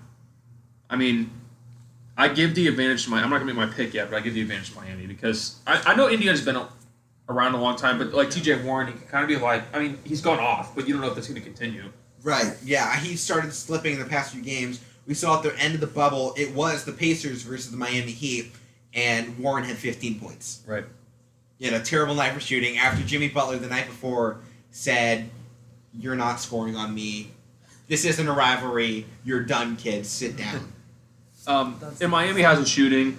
They have, I mean, we talked about Bam Adebayo. They have I mean, that's why I think they have the advantage because Sabonis is out. Sabonis is a big presence. I mean, Right, that's especially on the lost interior. minutes. He isn't able to All they go. have is Miles Turner's in there. Right. Yeah. Matt, what do you think about it? Oh god, this Pacers team is mad. They've lost every year to LeBron James, and last year they didn't. They lost true. again too. Every year They they lost couldn't to, get over that hump. Boston last year. Yeah, they are mad and they're coming to play. I think I'm not gonna make my pick yet, but I probably would make it obvious. But this Pacers team is gonna go off. You said T.J. Warren is just turned this table around. Victor Oladipo is just doing his thing. It's too bad they don't have Sabonis, but they have enough to put together a good run. You know? Yeah, they have tons of talent. Both sides of these teams could make a deep playoff run They could. if they were facing anybody else. So I'll flip this up since we're now in the Eastern Conference. You know, we all said Bucks, but I'll start for Eastern Conference side. But let me say this Go one ahead. more time. I'm sorry. But let me talk about the Heat for a second. I don't think the Heat can do this without Jimmy Butler. I think they No. rely on Jimmy Butler. Well, We have right. seen He this brings before. that fire to them. We have seen this before. We all have seen this. Okay. I do not think that they can do without Jimmy Butler. Right, the Heat lost the Cavaliers Yeah. when Jimmy Butler wasn't playing. No, they came back. Yeah, we've talked about this plenty of Plenty times on the times. shows I don't before want over to the go over summer. it again, but But also, all right, so you said that. I'll make my pick here.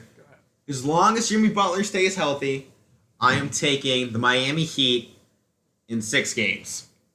Matt, you want to go next? I'm Alright. taking the Indiana Pacers in 7 games. Ooh, okay, This is the okay. year. I'm going They Heat. win. I'm going Heat in 5. Ooh, okay. But I will not Wow. be surprised if the Heat beat them. All right.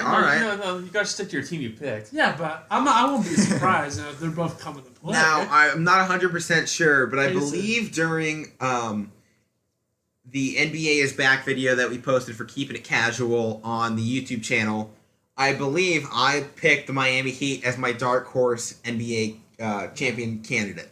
It was them and the Dallas Mavericks, I believe I had as my Yeah. top 2 dark horses in the league. I think I had the Pacers. I think you did pick the Pacers. I'm not 100% sure though. Like, don't quote me on that. If you want to I quote won't- me, go back to the Don't video. quote me and, either. Go back and watch it, and then Yeah. message me or something. You can tweet at our social medias and our Twitter. Use hashtag CSR20 if you want to talk to us there. We love fan interaction. You can also comment on our Instagram posts whenever those go out. We love interacting with our fans, and we love to hear your feedback on the shows, the games going on. We want to hear your picks going on too. So make sure to check out our YouTube channel, Casual Sports Report, Instagram, Casual Sports Report. On Twitter, it's Casual Sports Rep because there's not enough letters for report. You can check out these podcasts not only on YouTube, but we have them on Spotify, and Apple iTunes. Podcasts, Google Podcasts. There's Pocket Pods. Yeah, pocket pods. Yeah. And we're on Anchor as well. So if you like listening to us, make sure to check out all of those. And let's get back to another NBA matchup that should be phenomenal. The Philadelphia 76ers versus the Boston Celtics. Ooh. One of the oldest Time rivalries out. in the NBA. Time. Before we get into that right. completely, let me just give you this. Ben Simmons is out. So what? He couldn't shoot anyways. He can't shoot. But think of the defense But he may be the best brings. player. He may be their best player besides Joel Embiid. I think Joel is better overall, but Ben Simmons is one of the best young point guards in the league. He can't shoot, but he plays inside so well. You know, he plays he's got compared to LeBron a lot in his young career so far. But I think when you bring him into the paint, he plays similar to LeBron in the way that he drives to the basket. Mm-hmm. And I mean, if we go back to the beginning of LeBron's career, he couldn't shoot threes either. He really still can't. You know, he's gotten improved. better, a He's lot improved, better. but I think at the beginning of the season, he was in the 20%. Right. 20% range for his career. And the Sportsline gave the Celtics a 71% chance to win the series with Ben Simmons out. Do we think Joel Embiid will have enough to push this team past the loaded Celtics? Do you think Joel Embiid on his own can get past the starting five of Kemba Walker, Marcus Smart, Jason Tatum, Gordon Hayward, and Adam Tice? I don't think so. Well, it's funny you say that because during the regular season, the 76ers won the series 3-1 during the regular season. They were 3-1 during the season. So surprisingly, the team that we have favored with the Celtics did not perform during the regular season against the squad. Boston's fallen under the radar. I mean, I know you guys were talking about earlier about your dark horse candidates. I mean, Yeah. if you exclude the Bucks and the Raptors, obviously the first two seeds, I think my dark horse, I don't know if you call it so much of a dark horse, but it's the Celtics for me. Because they have a young core, they've been together since they came up. They went through that playoff series with LeBron a couple years ago when he was in Cleveland. Mm-hmm.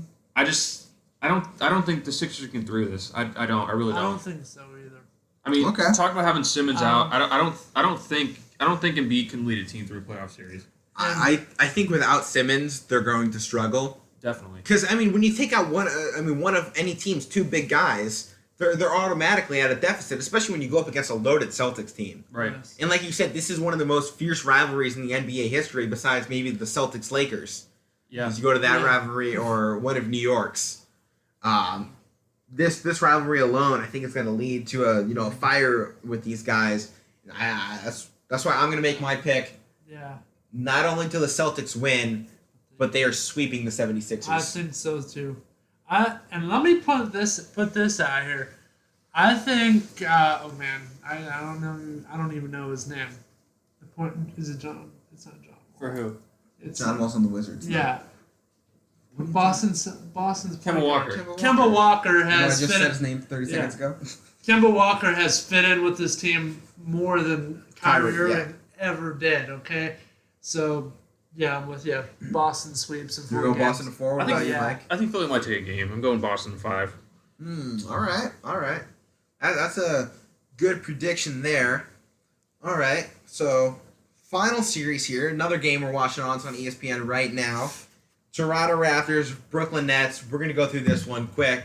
Matt's getting out the broom already. Sweep. But let me just say a few things, all right? ahead. Sportsline gave the Raptors a 92% chance to win the series, obviously. Let's not discount Spencer Dinwiddie. He's done really good in the bubble. Obviously, he's not going to be enough to get past the Raptors, especially because the Raptors don't have KD or Kyrie.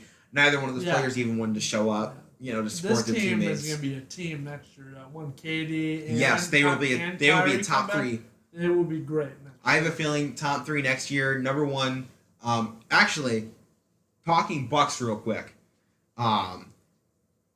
If we go back to the last offseason, before this season started, not a lot of people will remember this, but I keep bringing this up in shows.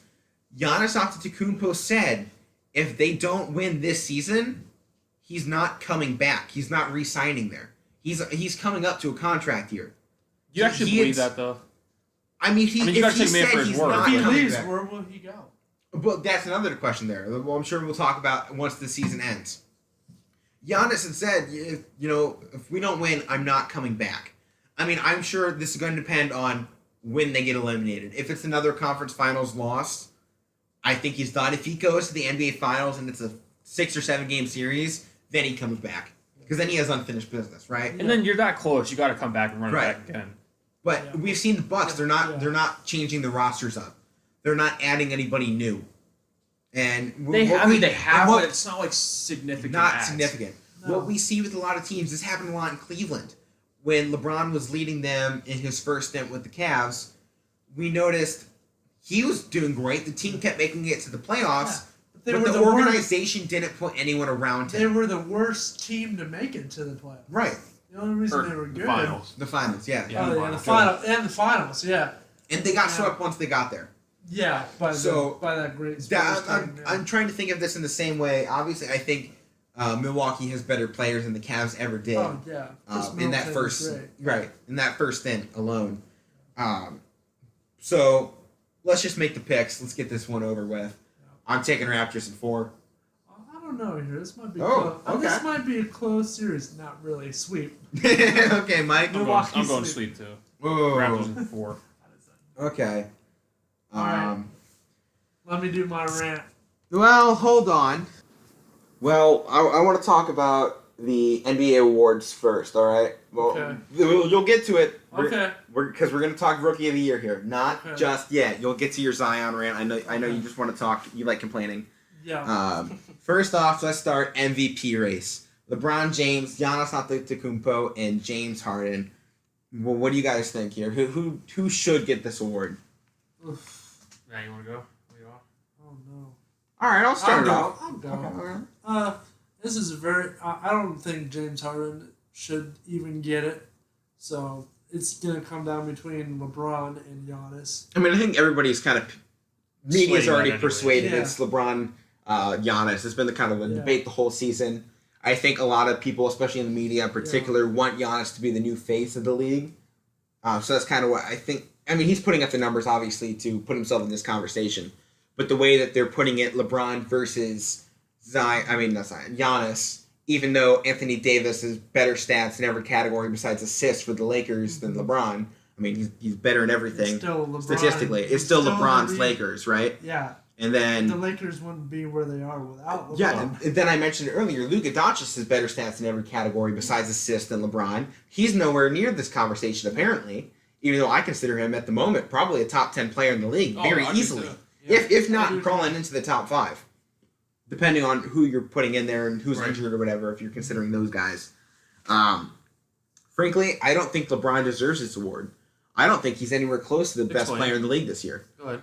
Well, I mean, okay. So obviously we know his assist numbers were really high because of Anthony Davis. That's why Anthony Davis's point numbers were that high. It was because of the increase in assists.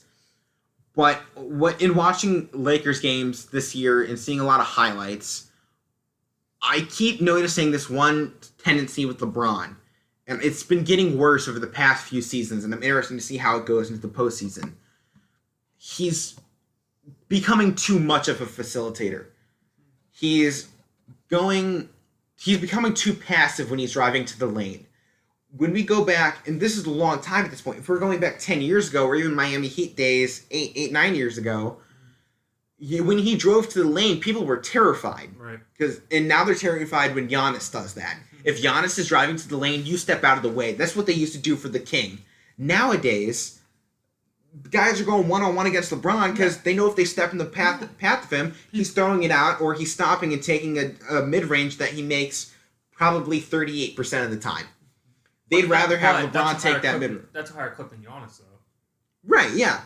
But no one can step in front of Giannis because he's his. Right, It He's takes like one Greek step freak. to get to the basket. That's part of the reason why he's be able to score so efficiently and is good. But LeBron, I'm not seeing him playing his MVP ways that he was back when he won the award playing for the Miami Heat. We're not watching the same LeBron, and that's not a bad thing. I love watching this version of LeBron. It's a completely different version of him, though. And especially in today's league, we're valuing points more than anything else. And if the point isn't showing up in your stat category, nobody cares. Like, we're seeing this. LeBron leads the league in assists with 10.8. But nobody really cares because guys like James Harden and Giannis Antetokounmpo are averaging 30-plus points a game. Right. Like, even though LeBron only has 4 or 5 less points per game and 4 or 5 more assists per game, which is, if you were to average that out, about 8 to 12 points more, it's not being valued as much. So him playing more passively to get his teammates more involved, I think is actually hurting him and his legacy more than it's hurting to strengthen your argument, him. we talked about this a little bit earlier with Giannis's surrounding cast. I think Giannis just this year. I believe so. Some people might not think, but I think to strengthen your argument, Giannis has done more this year without what LeBron has. Right, He's done LeBron more has pass. that number 2. Right. I mean, Giannis sometimes Giannis has when Middleton shows up, he doesn't show up every game. Right. That's the issue. Yeah, that is the issue. But that's why Some I games- think this award has to go to Giannis. Like I'm a LeBron fan through and through. Yeah. I've been repping him since he was in Cleveland. I was But- repping him when he was in St. Vincent, St. Mary's. I've always been a fan of this guy. Granted, when he was at St. Vincent, St. Mary's, I was 2, so it Yeah. doesn't really matter. But if I was older, I still would have been a Bron fan because it's down the street from where I was raised. He's a hometown guy for me, so I'm always rooting for him, and I always want him to win the award. But this one isn't his. He should have had it last year, not this year though, or not last year, year before. That's where I'm gonna go with Giannis too. All right.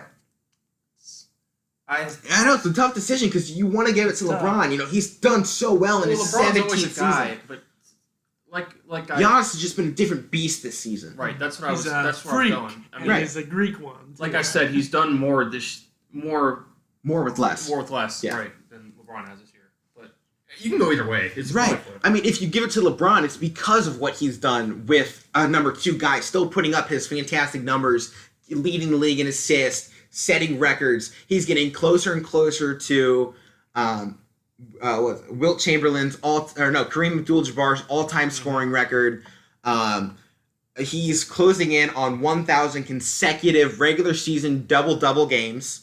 I think, games with 10 points or more. Yeah. He's at 996, I believe, and he'll hit 1,000 going into next season. There was another stat that he just had a history in. I think it was consecutive seasons with like 1,500 points. I believe he was at or near the top of that one. So he's setting tons of records, and that's why he's getting so much, Right. attention. Is because he's doing all of this, and he's proved that he's potentially the greatest Iron Man we've ever seen in the league, with only one major injury in 17 years. It's unreal what he's able to do. And I don't think you can count that injury as a major injury because it wasn't even like that. It's only a major injury because of how many games he missed. For him. Right, for him. Right. Any other player, it's like, that's like their regular season injury. Right. Like, you can pretty much chalk one of those down for a guy like Ben Simmons or Chris Paul normally, except this season, I think last, he actually hasn't been injured, which is surprising. Even Russell Westbrook, we're seeing right now he's injured. Like, for any other player, this is seen as an average injury. For LeBron James, it's out of the ordinary. We're not used to seeing, a crack in the system. Right. So, are we all in agreement, Giannis? But it could be LeBron, depending on what you're valuing more. I'd say Giannis too, but like I said, Depending it's a coin on flip. what you're valuing when it comes to most valuable player. Like, if you're going MVP, who's more valuable to their team? What would the Bucks do without Giannis? That's hard to say too. I mean, Right, because I don't think the Bucks would do much without Giannis, but I also don't think the Lakers would do great without LeBron. It is That too. neck and neck when you're going for valuability, but we haven't seen the voters take into account how valuable a person is to an actual team. What we've seen in voting recently is, he put up a lot of points, I want him. Yeah. And that's But Giannis. like you said, the NBA is a point-driven league anymore. Right. It's taken that way. And especially, not only is Giannis up for MVP, Defensive Player of the Year as well. So he's playing both sides of the ball at the best we've seen in the NBA. That's fair. I mean, if somebody, That's right? If he's on both contendership, whether or not he wins Defensive Player of the Year or not, we know he's better defensively than LeBron. So we know he's giving And the thing about defensive LeBron's- valuability to the team as well. LeBron's defense is like anymore. I know it's because he's older, but anymore it's just like he just brings it when he has to or when he wants to. Right, when it's the When he was fourth in quarter Miami, for close When game, was he in Miami, locks he them was- down. Right. He was probably the best defensive player in the league when he was with Miami. or at least one of them. Yeah.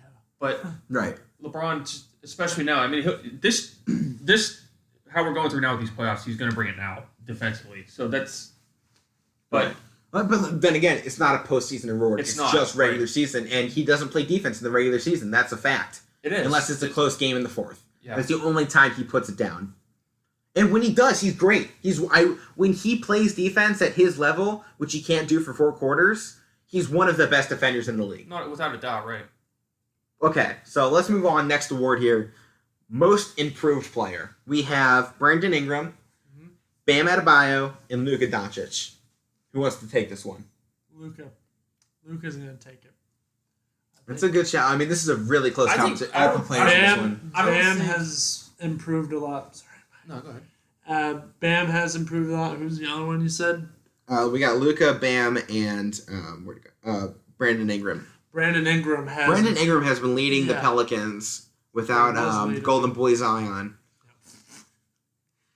I don't think it's Luka's to lose because I mean he was good last year. I mean I don't, Right, that's why I don't think I'd if give you're it to going Luka. from last year to this year, I don't think it's Luka because Right. I mean he's taking a step this year, but it's like he He doesn't come out even of said nowhere. he doesn't think he should be up for this award because he doesn't feel like Okay. he's played that much different. I think he, I mean, he it's- probably it's has a close. few more It's buckets close. going down. But I think I'd have to give it to Bam. I mean, look at the step Bam has taken from last year to this year. I mean, granted, he's now has a guy like Jimmy Butler to take away Yeah. pressure when they get there. I don't But think he actually, can- no. I'm not picking Bam. I'm No. going with Brandon Ingram. I was gonna go. Because he was... We all saw flashes of it when he was in LA. He had some really great performances and there. they were banking on it. He was I mean, under. And he was under LeBron, coming off the bench, didn't get a ton of playing time. We saw a lot of good things out of him, but he was never consistent enough, and that's why. I mean, Pelicans obviously saw what they were hoping to see because it's worked out for them this year. He's their star player. He's going to be a star for a while in this league, and I think he proved that this year.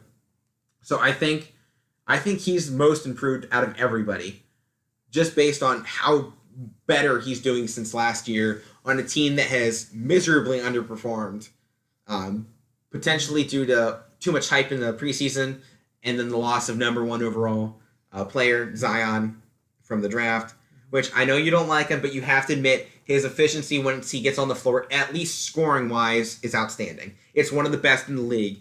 I'll talk to this later, so that's why I'm going with Brandon Ingram. I'm going with Ingram too because I mean look how he. I don't want to say carried the team, but he kept them kind of level when Zion was out. Right. I mean, he was a guy that was consistent with that when Zion was out. He was the guy when Zion was out. Right. I mean, Bam's taking a step forward. I mean, we all knew he had talent, Exactly. but this was the year he put it together. But I give the nod to Ingram. I know you shouldn't really base it off one game, but Bam didn't do crap at that Cavs game. You know one thing about the Miami I'm Heat, not gonna it was base when off we playing went against to the the game. Cavs. I'm not basing any player off of how they played against the Cavs. I didn't say I was basing anything off it. I don't know, you kind of did. I don't think it's worth even throwing that out there. All right, give me your pick, Matt. Yeah, probably Brandon Ingram. All right, how about this one? Coach of the Year. We got Nick Oh. Nurse of the Raptors, Mike Budenholzer of the Bucks, and Billy Donovan of the Oklahoma City Thunder. I go Billy D. Yeah, I really like what Billy Donovan. I mean, did. look what Donovan's had to work with. At the beginning of the season, Yeah. the Thunder had a 3%, no, I think it was less than 3% chance Yeah. to make the playoffs. Not only did they make the playoffs, they are, what are they, 5th seed? I think we Yeah. said? Yeah, 5th seed.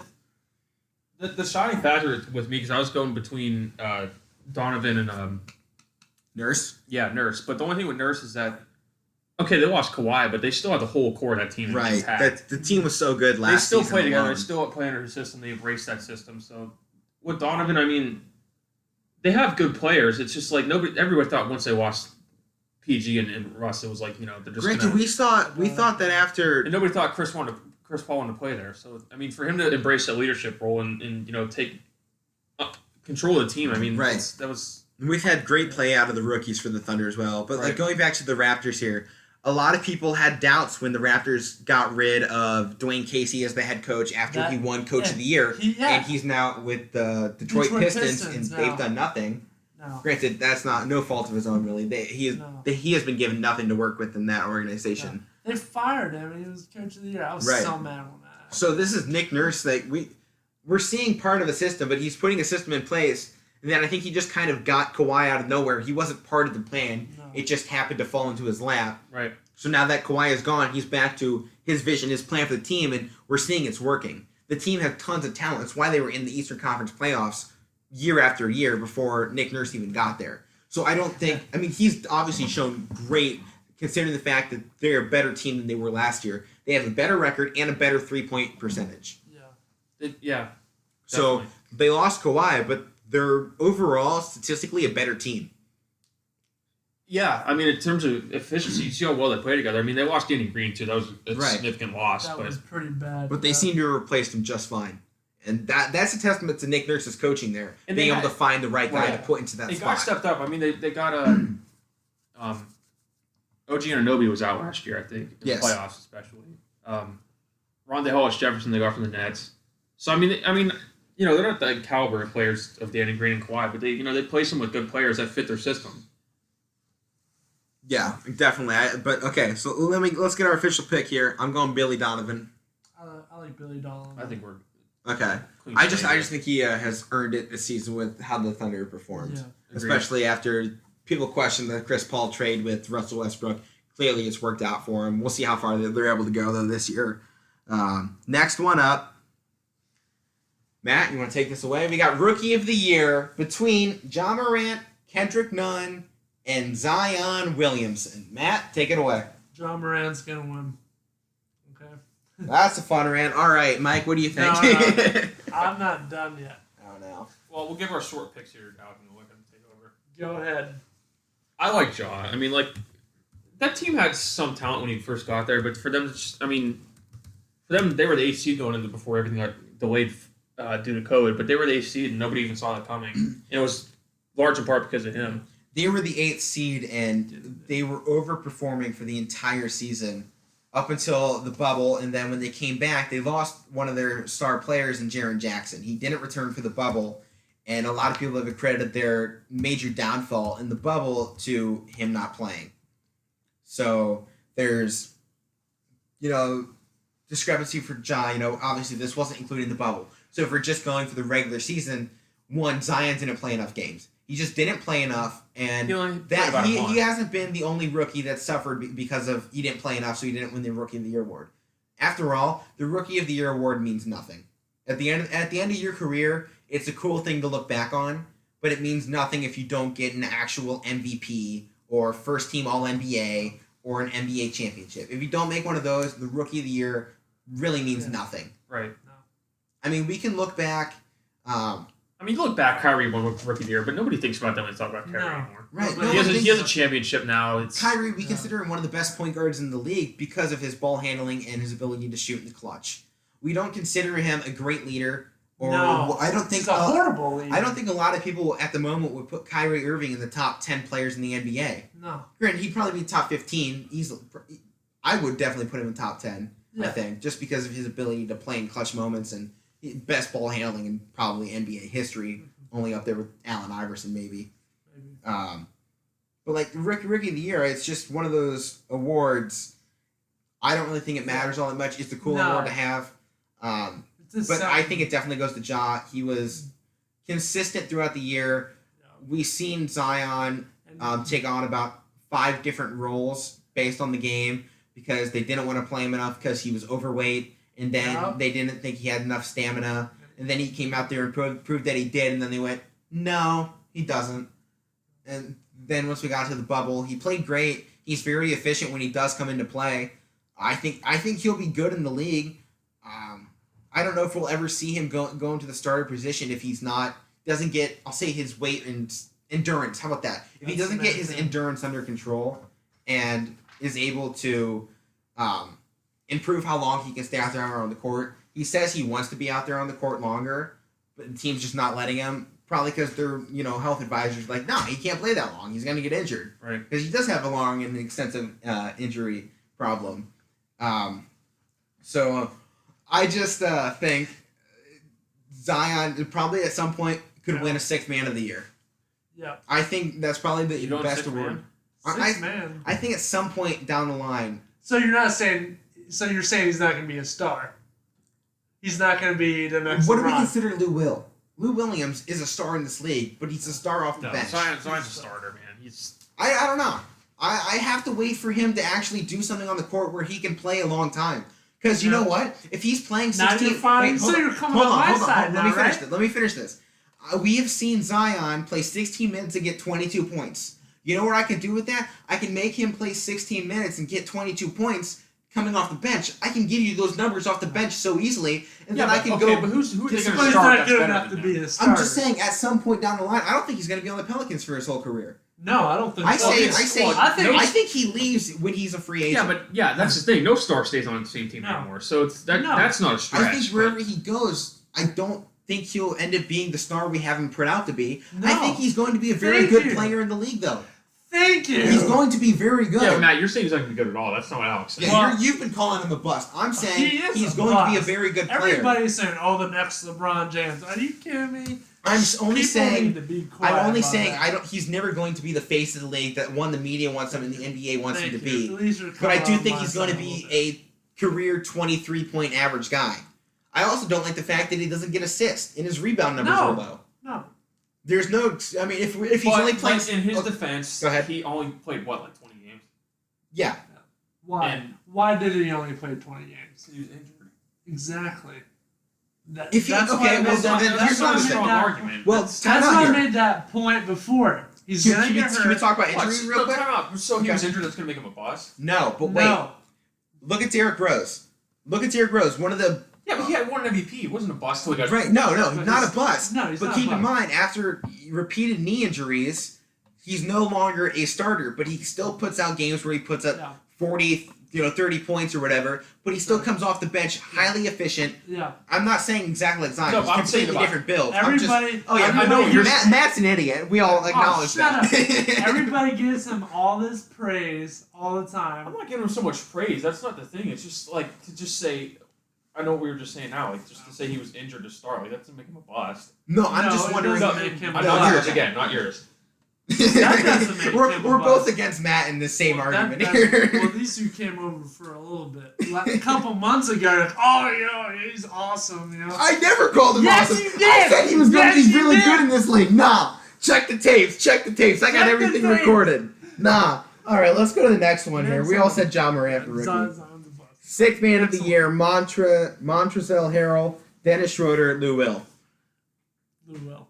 I got to give it to Lou Will. He's just so consistent off the bench. Yeah. I mean, I don't think anybody else has been as consistent. It was No. Montrez, Lou, and who was the Lou other Will. one? Dennis Honestly- Schroeder.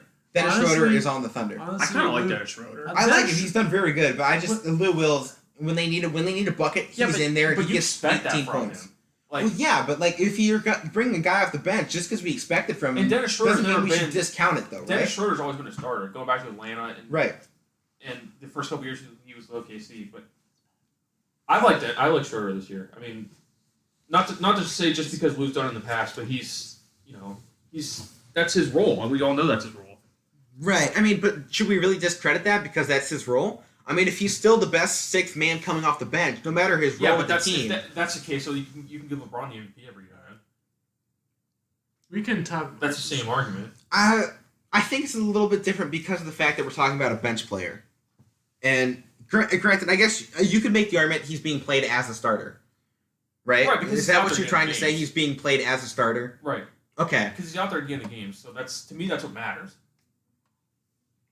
All right. I see where you're going. So you think Dennis Schroeder?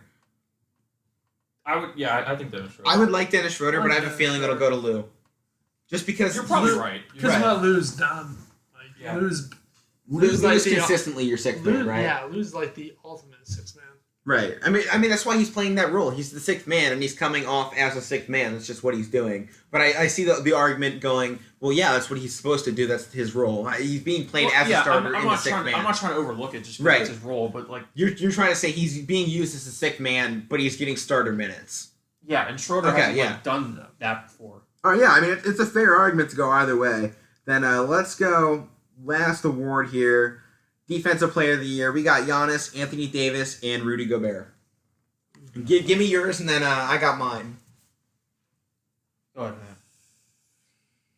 What were the names again? Giannis, Anthony Davis, and Rudy Gobert. I don't know. Rudy Gobert has been pretty good. Mm-hmm. Yes, he has. Did he say he didn't think he deserved it though personally? Didn't he say I think that? he says that every year. He's that all the players say, "Oh, I don't think I should be in this competition." You know? They don't say that. I think Rudy Gobert. They always say what people want to hear. Rudy Gobert is the best shot blocker in the league. I think. 100%. I think He's up there with the best rebounders. I in the think league. Rudy Gobert is going to take this. All Honestly. right. I don't think he will, just But- based on the media. I think the media wants to get Giannis both awards, and I think if he wins it, that'll be why. I think the media wants to get the Lakers award just in case LeBron doesn't get the MVP. Yeah, it's possible. But I don't think they'd want to give AD Rudy the Gobert award and just- then not give LeBron something. And I know this is getting more into basketball politics not politics per se, but sports politics. It is Sports, yeah. right. Media. How it's at the end of the day, it's still a business, and they don't want to force a storyline, but they still want to create something because it gives you something to talk about. It gets fans talking. You know. Yeah, I mean, All right. So my pick, Rudy Gobert, and here's why. He's the only guy that shut down Yeah. the league for 4 months. Yeah. Coronavirus. He walked into the press conference, touched all the mics, went back into the locker room, touched every shut people's sports stuff. down, not just Right. NBA, He, shut sports he down. didn't just shut down the NBA. He was reaching into other sports, but nah, you're canceled. You're canceled. You're canceled. This is all done. You're welcome. Rudy Gobert, Defensive Player of the Year. Not only does he shut down the NBA, but he shut down all sports worldwide. Rudy Gobert, Defensive Player of the Year. Let's go. All right, I want to talk quickly about the Pelicans here.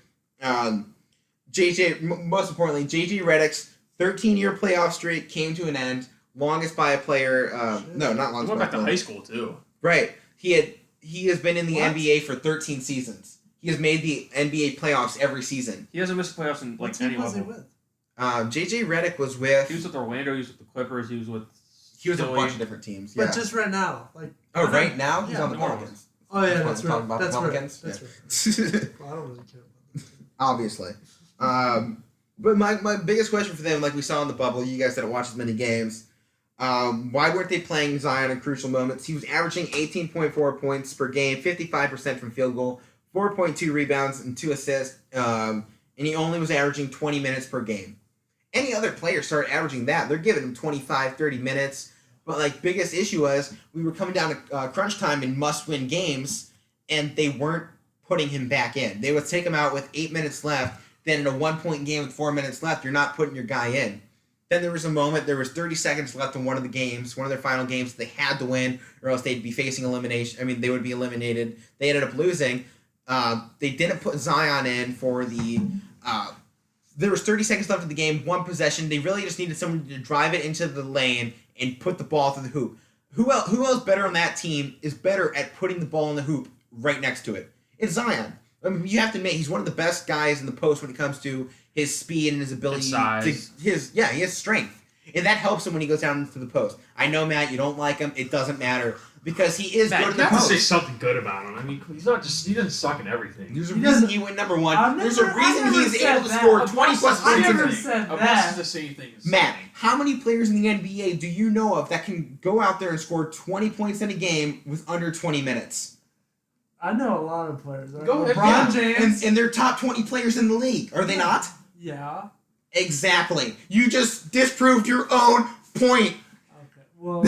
Shut up. Time will tell. Okay. Okay, hold Time on. will tell. I think Matt Zion is a bust thing is just going against what everybody's saying. 'Cause everybody's talking about how good he is. Matt's just trying to do this. He's Skip devil Bayless. advocate. I am He's Skip Bayless on LeBron. But here is the counter, another thing to it. Brandon Ingram, we're talking about future star, right? Yeah. We all think he's great. He is. You want to know what his averages were? What? In 30.8 minutes per game, he averaged 19.8 points on 42% field goal, 5 rebounds, and 3 assists. Zion did the exact same thing in 10 less minutes. There you go. And we're Matt. talking about Brandon Ingram as a star, and you're calling Zion a bust. There you go, Matt.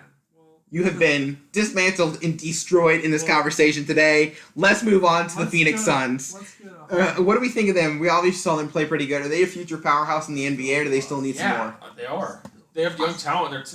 They have access to make a nice trade in the offseason. Right. It's going to be a big offseason for them. If Coming they up the can get draft. somebody, not even a great player, if they just get somebody that can help out consistency-wise in there, maybe another defensive player, I'm thinking, because they have been pretty awful during the regular season when it came to offense. We know Devin Booker's going to put up, he could very easily put up 50, 60 points. We know he's one of the best young scorers in the league. He's already going up there against Harden for best scorer in the league. Right. When he's on, he's probably the best scorer since Michael Jordan. And I will stand by that. I mean, maybe you say a guy like Steph or Clay when they just shoot threes. I mean, but Devin Booker's doing more than just shooting threes. He can drive it to the lane easily. Well, and he's got all the pads since I've never been seen, there. it was very rare to see Stephen Curry drive to the lane. Right. I mean, if he was off, it's because he hit 11 3-pointers, had 33 points, then probably had 10 shots at the foul line. Yeah. Because he's good at that. I mean, the players are playing to their skill set. I think Devin Booker's skill set and the way he's able to, when he's on and score points, I think it was the closest since maybe Kobe we've seen to Michael. That's a fair. They have a very similar style. Devin shoots a lot more threes just because of the style we're playing nowadays, but I think... And like we said, he has to. Right. I mean, we saw Kobe played very similar to Michael, but it wasn't the exact same game. There were slight evolutions because the game changed from when Michael dominated in the mid-90s then to when Kobe dominated in the early 2000s and late 2000s. We see the evolution of the game with every step going away from Michael. Right. No, yeah, it's a fair point. Okay, here's the next question for the Suns. Would it have been better to tank this restart to maintain their good draft pick for the season, or do you agree with them trying to make the push to the playoffs? I agree. Yeah, even though we now saw them go 8-0, they don't make it. They have destroyed their draft pick. The reason why I agree is because 22 teams went. Why not try to get in? It's a fair assessment. Yeah, I still think. If you're invited, you have to try. They're still going to get a draft pick. Too. Right. Their draft pick actually hasn't tanked that far, but it was going to be a top 10 pick. Now it's fallen back to 12th. Could be different once we go to the lottery. They're still going to. I mean, and it's still a lottery pick. We'll see how the draft goes. And I mean, what talks about trades, I was just saying. I mean, we'll see if Philly makes Ben Simmons available. I mean, I could see. Yeah, there's been talks about Ben Simmons becoming available. I know interested parties have been the Cleveland Cavaliers. I know they've put their in Phoenix. They've all put their hats on the table for that one. We'll see how that goes. I'm very interested to see what the Suns do because they've been putting together pieces for a while. They had the number 1 pick in DeAndre and didn't have the greatest first rookie season. Second season was bounced back. He's bounced back. It's a little bit better. Can't wait to see how he does going forward and how much better Devin Booker can get because he's going good. Mm-hmm. And I just have to say one thing about the Mavericks and Luka Doncic. A lot of people have been looking for the future of the league. Who's the future? Who's the next face? Because LeBron's getting an age. We don't know how much longer he has. I don't think Luka Doncic is the future. He's the now. Really? He's the now, and I think he wins the MVP in the next 3 years. So I definitely agree with you. The future? We don't need a future. No. If you have a guy, he's the now. That's Luka Doncic. Luka Doncic has this league unlocked for the next 10 years. And for how young he is, and you're saying now, he's going to be the future. Right, yeah. He is the future now. Okay. He's no longer, the future we're looking at it. Oh, he's going to be the guy. Yeah. He already is the guy. That's what I'm saying here. I'm just questioning, how far can he take this Mavericks team? What do you guys think? How far can he drive this team? He wants to. You think he can drive this current Mavericks team to the NBA Finals? No, I mean they in the next 3 seasons. They gotta get. They need more. They need more players around him. Why do you think LeBron left? Right. I mean, but the Mavericks have a lot better of an organization than the Cavs ever have. They did. They do. Right. Mark Cuban's one of the best financial owners in the NBA. In sports, yeah. And he's proved time and time again he's willing to spend to bring in big star like Kristaps Porzingis and Luka Doncic, I believe, are both on 4-year contracts, so they have those guys locked up. Mm-hmm. They're not going anywhere. So they can bring in whoever else they want with any money they want for the next 3 years. Which is why I think MVP Luka can win it in the next 3 years because they have all of this room available to move stuff around. And I saw it this year. He put up better numbers than LeBron. So I very easily think if we are able to put him in the media spotlight like we do with LeBron, he's the MVP, no question. And he could be in a worldwide spotlight. Right, that's the big thing. 12? Yeah, he's an international player, and much like we saw with Dirk Nowitzki, he opened up the game to Europe. And that's what brought in guys like Luka Doncic to continue to expand the game. We saw it with Yao Ming, who has opened up the Chinese Basketball League. We've seen it with guys like Manute Bol, who has helped create basketball leagues in Africa. Tony Kukoc. Kukoc of the Bulls. Yeah. From Europe or something? Yeah, he was from Slovenia, Croatia, something like that. Croatia. Croatia. Yeah. That was it. Yeah. Right.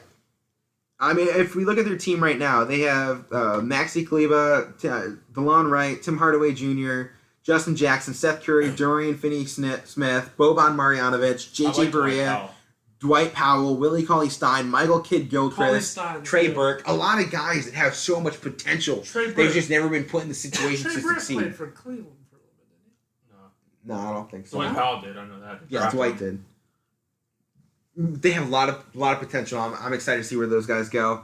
Now, finally, let's move off of the NBA and let's talk NBA draft. Because Where do you wanna start the with lottery is coming up this I week. forgot it So was even happening. That's it, you know. yeah, I mean, with everything else going on, it's very easy to forget that it's even going on. We're going to be talking about the lottery results next week. I believe I think it's the 20th or 22nd, right in there is when the lottery will be hosted. At the moment, after it was 10,000 simulations, projected number 1 overall pick is going to be the New York Knicks, followed by the Atlanta Hawks at 2, the Golden State Warriors at 3, the Timberwolves at 4, and the Cavs at 5, with the Pistons at 6 and the Bulls at 7. However, we know the draft lottery has not been kind in recent years to teams in the top 5 for projections. Cavs are top 3, so you would expect them to get that to about 20% chance to get the first overall pick. But I believe it was last year. What was it? The Bulls were expected to get top 3, and they ended up at like 7 or 9, I think it was.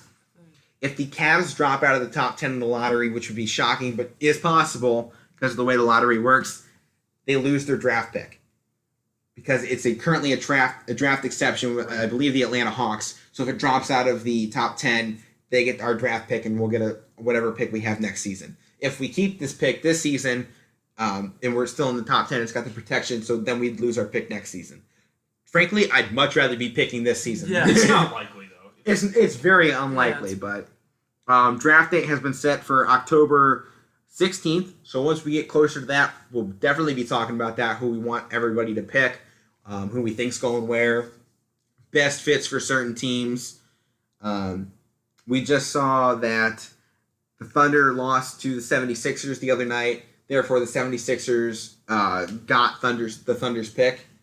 I don't know what the exact deal for it was, but the 76ers acquired the 23rd overall pick from the Thunder. No, I don't really have too much to say. I just wanted to go over the NBA draft a little bit there. Yeah, I mean, like I said, we definitely. I forgot it was even coming up. Right, just have to remind the people. That time. I don't want to shock them all next week when we start talking, oh, so the Cavs got the number 1 overall pick. And people are like, wait, what? When did that happen? You know, Yeah. you give them some insight here. Let's go to the NFL. Finally, we're off the NBA at 1 hour and 50 minutes. Like I said, this show is probably going to run longer. It's our first one in a while, so So we got to burn some steam here. So I think we'll be fine. We got some time here going got on. some time. NFL.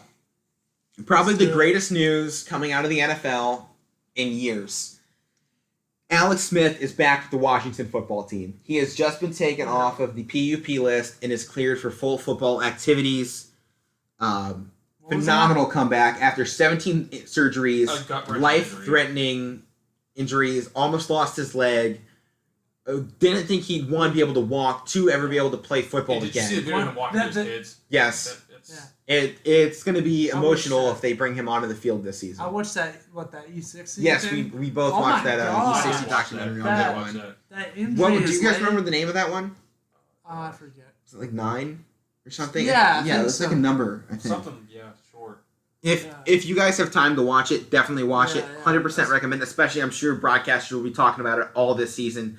Especially because we don't know how much we'll see him.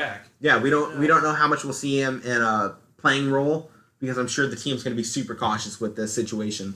Even though he's been cleared, I don't think they're going to throw him out there week 1 and tell him, hey, go get hit by J.J. Watt again. No, I think if the Texans come up, he probably won't play. Right? I don't know if you. I don't think even know if that- he'll play at all. I don't think. Do you so, think? Okay, well then, do you think When was he'll it- be a It depends on how start? much they play, though. When was Do the you- last time he played? It was 2 seasons ago, I believe, is when the injury happened. So I don't think. I don't think they'll start him right off the bat. Oh, I don't I think. No, he'll not be right off the back bat. up. No, I'm sure he'll play at some point, even if it's a small game or in the fourth quarter, just to start bringing it back into getting him some game reps. But we do have to keep in mind he's older when it comes to quarterbacks. Yeah. You know, he's not really technically in his prime anymore. He's No. what, 34, 35? I think he's in the upper 30s. He's getting up there. Yeah. How do you guys think he's going to do as being more of a coach for Dwayne Haskins? I see do you, that. Do you think that's more what they want him to do? He's I can see it 36. working. I think He's that's- 36 that's years definitely old. going to happen because Right. I'd be surprised if he played at all this year because there was videos of him walking again, but Yeah. there's a difference It's between just- walking and playing football. it's a- Right. I mean, same we've thing- seen him in training videos, Right. but nothing in full pads or anything like that. There's It's- still a while. I put him in the same situation Ryan Shazier is in. I don't know.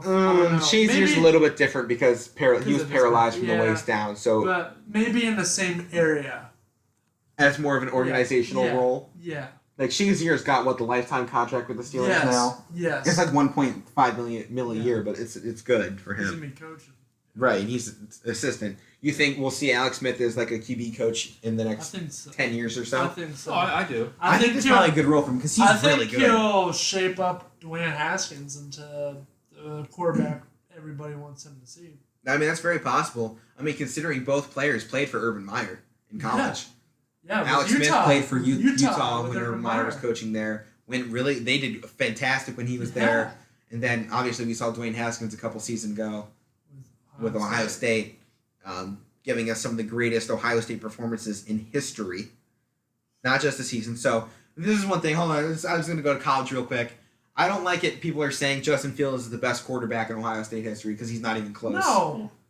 People have been putting this up all of this, since Big Ten was canceled. Everyone's been saying, "Oh, Ohio State just lost the greatest quarterback in their history." Not even close. I think Craig Krenzel was better than him. I want to go that far.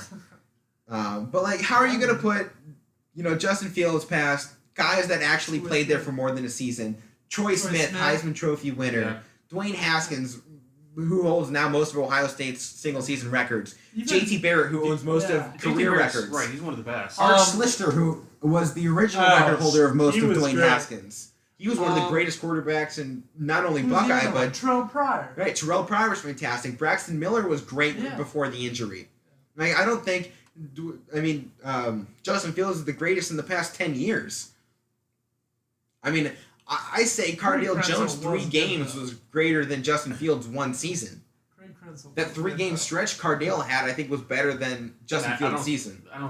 That's a stretch. Are you keep talking about Craig Krenzel? Yeah, He led him to the championship game. Maurice It wasn't- Clarett it led them wasn't to the just national Maurice championship game. Clarett, okay, he was a big part of it.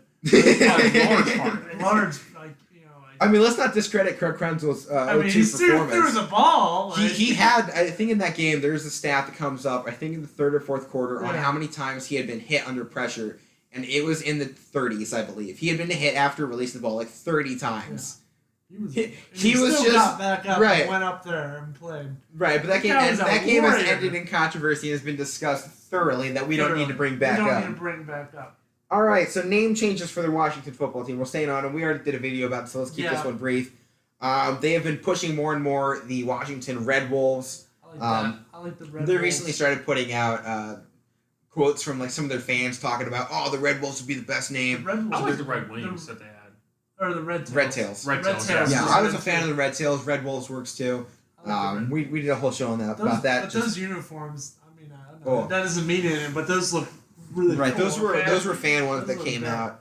Not just quickly, not trying to throw out any opinions here, but Go like, ahead. it's just their old name with them with the big rivalry. 'Cause I'm a Cowboys fan. It's just Right. it's hard to Yeah. see that go away. I mean, It's I know there's always- controversy about it, but it's Right. Yeah, I mean, it's going it to take was some always- adjusting too for it everybody. is because And I'm sure we're going to see broadcasters this season mess it up. I guarantee it's going to happen. it's gonna It happen. goes back to the Emmett Smith and John. Oh, way Riggins. past that too. John Riggins. Right, it's Yeah. one of the oldest Past rivalries in that the too. league. Joe Theismann.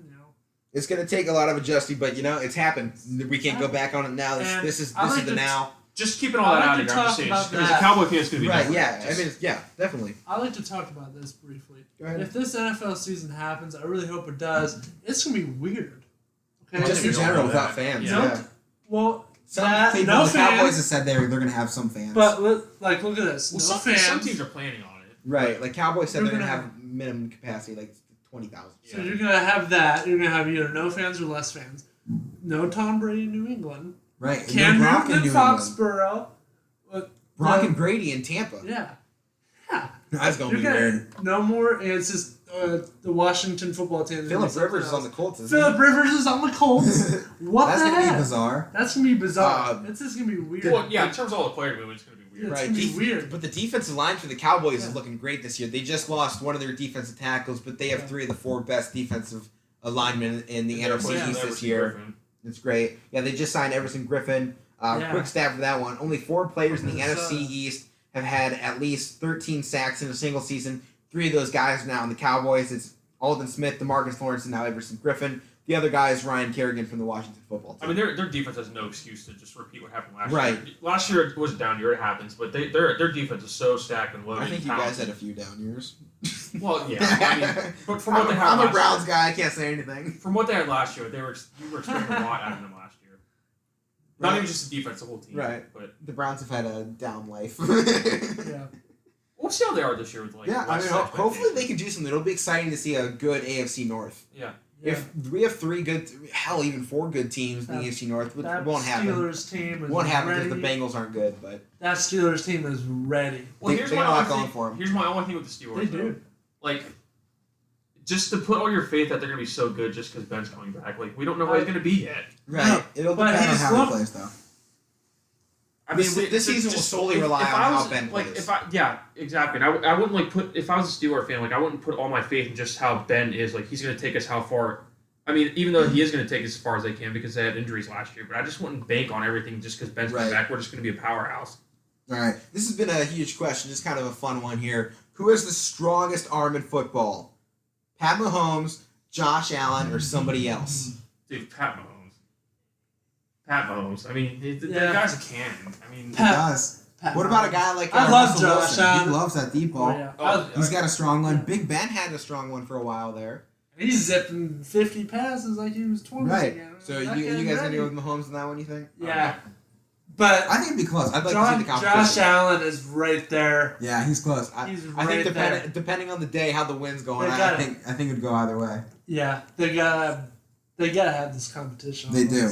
All right, final thing here of the NFL. They kick off September 10th. It's the Texans versus the Chiefs. We're going to talk more about the NFL once the NBA and the NHL wrap up here in a couple of weeks. So we'll get to that once that starts up. Before that, next up, Matt, you want to take over NHL for us? Yes. So currently we got Stanley Cup playoffs going on. Matt is going to be taking over all of our NHL stuff on all the podcasts, going all the way through the Stanley Cup finals, and anything hockey is going to be led by him. So Matt, take it away. All right. So right now, what game's on right now? Vancouver versus Arizona. the Arizona. They're on right It's now. Colorado and Arizona. Oh, it's Colorado and Arizona. That's right now. I'll Doing get to great them in already. a second. Be quiet, okay? All right, but I'm not going to start off with them. I'm going to start off Eastern Conference. So I'm going to start with the Flyers, Philadelphia Flyers versus the Montreal Canadiens. Let's see. The Flyers lead the series 2-1. The next game is tomorrow. Tomorrow at 3:00. So let's talk about this Flyers team. They got a young core. Carter Hart, their goalie, has stopped 23 shots in the last game, and but they lost it. But he still showed talent. He still showed his fierceness. They have other veteran core and all that. And the Canadians, I think they just played an unprepared Pittsburgh team. I think they just got plain lucky. I think they just caught Pittsburgh off their guard. Mike, what do you think about that? Did you watch that I mean, series Pittsburgh at should all? have won that series. Pittsburgh but- should have won. I was, I mean, everybody they just couldn't was. score. I mean, they were too many low-scoring games. Yeah, I think Pittsburgh showed up and expected to win so easily that they didn't bring up. It's very possible that they just didn't show up to the game, and Yeah. they, sometimes you take your opponent too lightly, and you can struggle, and that you can lose very important games when you underestimate how valuable your opponent is. Yeah. That I really don't have much on that series. I just it's not Right. really a big game series, but the next one I'm going to talk about is now the Tampa Bay Lightning versus the Blue Jackets. Before you go any further, Yep. There, I think this is probably one of the best series going Yes, on, even though just because of the storylines alone. I mean, That's what happened last year. But- if we go back to last year, Blue Jackets Yes. swept Toronto in Yeah. the first round, even though Tampa Toronto Tampa Bay. Sorry, It's all Tampa right. Bay. It's not basketball. It's not basketball. Shut up. Even though Tampa Bay was number 1 seed and best record in NHL. Yeah. Yeah. Like, they were the And best. Blue Jackets came in there and swept them. Yeah. Like, I'm not a huge hockey guy, but You know, it's I've not been going to watching happen it this more. time because the Blue Jackets are up They're 2-1. But 3-1 now. oh, The right. Lightning are up The 3-1. Lightning are up Right. 3-1 now. They just won today. That pretty much destroys the notes part right there. But they're You want to talk about that 5 overtime game? yeah. What's up? That 5 overtime game. I didn't watch most of it. I was at work, and then I got home, and you're like, You dude, want what's me your to name? take this one over You then, can since take I that. watched that whole Yeah, game? you watched that Oh. whole game. Golly, this one was incredible. So it was, I got it written down here. The game started at 3:09 and ended at 9:22. It was insane. It was the insane. fourth longest game in NHL history. It was 2 minutes off from the Pens Flyers game from what 2002, I think. Somewhere around there. I wasn't Yeah, sure. somewhere up on. Yeah. Five overtimes. They set I think 3 or 4 records along the way. Korpisalo, the goalie for the Columbus Blue Jackets, set an NHL record for most saves in a playoff game. He saved 85 of the 88 shots against him. That's insane. That I think is he insane. also broke the record for most shot attempts against him as well, I believe. I didn't get the official. It would be Yeah. 88. I think. Yeah. It was Chris, I don't know 88. what other goalie is going to be facing 88 goals and save 85 of them. So Yeah. yeah, pretty incredible. Yeah. That's what I have of that. I was watching that whole game. Yeah. I don't know who was in charge of the mini jumbotrons around the arena, but he needs a raise because the stuff he kept putting on there was hilarious. speaking A of- few of them were like, "Sorry if you had other plans tonight." Then once they got Yeah, to the yeah. 5th overtime, it was the They had to seventh. It move. was the 7th period stretch. They had It was to- hilarious seeing they what had the to- guy was going to put up next. They had to move the games that night to the next Right, day. yeah. Carolina had to play the next day. Yeah, one game got moved. I think a couple hours later. Yeah. It got moved like 10:30. Then the Well, second game of the that night was got moved to the next day. Chicago was already going to play at 10:30. Yeah, So that was they- their time slot. They moved Yeah. the one in the middle that was supposed to Yeah. start at 8, and that got moved to like the next morning at Yeah, 10:30. yeah. So that's what it was. Um, It was so much fun to watch. Oh god, it was intense. I ended up not eating dinner that night Yeah. because I kept waiting for it to end. I was like, I'll make dinner as soon as it ends. But then it then never ended. it's just another overtime. Like golly, Yeah. we really need a shootout in the I know they're NHL down- playoffs. They I'm- need to put the shootout in. I I'm know sorry. they're down 3-1 now, but that's mostly because Columbus doesn't really have their offense, but they have their defense. Right. Korpisalo, 261 saves this postseason, and this is going against Andrei Vasilevsky for the Lightning, who's supposed to be one of the best, and he only has 177 saves, which is still good, but Right, and let's Yeah. not discredit the Blue Jackets. Also have a great backup goalkeeper. they do. It was- Elvis. I don't remember what the last name, but his name is he- his first name is Elvis. Yes, after Elvis Presley, Yeah. and he got taken out in the Toronto series. They brought in Elvis because Korpisalo was having a few bad games, and Elvis had put up. I think he had faced 100 straight shots without a goal on him through like 2 or 3 games. Mhm. Like obviously he's not the starter there, but still impressive for a guy that's not the starter, right? Yeah. So that's pretty much that for that series. The next series, Bruins versus the Hurricanes. Boston leads this series 2-1. The next game is today at 8 o'clock. But the big story for here, their Boston's goalie, Tuukka Rask, he's opted out of the NHL playoff bubble hours before the Bruins game to win over the Hurricanes. So the Hurricanes now look to veteran backup goalie. Here's the name, Jaroslav Halak. What's his go by his last name? Halak, who posted a 967 save percentage in the Bruins 3-1 victory. on That's Saturday. impressive. So it's not like they really. I mean, Tuukka Rask is pretty good, but this backup who's Yeah, a clearly veteran, hasn't knows, hurt them. Yeah, Right. It hasn't really- hurt them as he much feel- as we thought it would. How about that? yeah, it's filled the gap. So Luckily, I think they can fall back on their defense, unlike Yeah. a team like going back to Columbus Blue Jackets. I think I are one of the don't- worst offensive teams in the NHL. They just so happen to randomly score a goal that bounces off of their own players, rear end and falls Yeah. into a goal, which I did think happened once or twice. And they just have decent defense, so they're able to, Yeah. hold the team from actually scoring for a while. But as Go with ahead. that, I still think the Bruins will take this series. They'll probably end up winning the next 2 games and winning it. They still have their, really good players, Marchand, and they have Bergeron, who's really good. To be honest, I really can't stand this Boston team, but they are really good, and they're probably one of the teams that could be there in the end. But going on to the next series, Washington Capitals, dear God, versus the New York Islanders. The Islanders has just completely destroyed this Capitals team. This Capitals team is a shell of their championship team from 2018, and they will probably be swept because they're down 3-0. They have shown no power. Ovechkin is not doing very well. Tom Wilson, I have really nothing to say about him. I hate him so much. I'm not going to really go on my Way to keep bias bias here. out of it, man. Yeah, but I do not like this team, okay? If you see me at Washington Capital games when when Pittsburgh's playing them, you probably don't. Well, let's move on to the next series there, Matt. It's gone. So the What next you got up series, next? We got the West. Vegas versus the Blackhawks. Okay, so I like the Blackhawks. They're not doing very well. They're down 3-1. They didn't get swept. They hopefully they can stay alive. They got their young core. They got Kirby Dach, who's just 19 years old, playing. And they also have Matthew Highmore, who's 24 years old. And they are led by Patrick Kane and their captain, Jonathan Taves. The Blackhawks, with their young core, have shown plenty of speed. But this Vegas team has a lot of muscle. And that showed, speed is going to get stopped by muscle a lot. But hopefully maybe the Blackhawks can put more speed into it. Maybe just get past these big, strong Vegas players. So anybody want to? No, I haven't seen too much of the series. We watched the Blackhawks game here yesterday. I thought the Blackhawks looked, impressive, Okay. but I thought the Knights were a little slow out of it, especially because of what I keep hearing about the Golden Knights.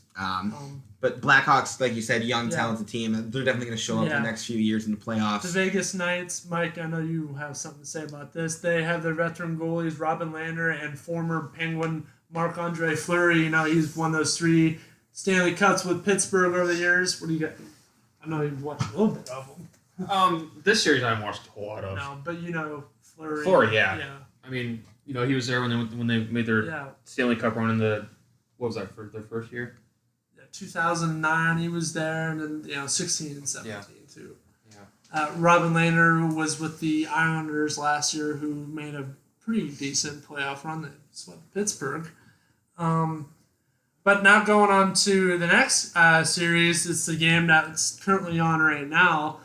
Colorado Avalanche versus the Arizona Coyotes. I haven't watched too much of this series, but I know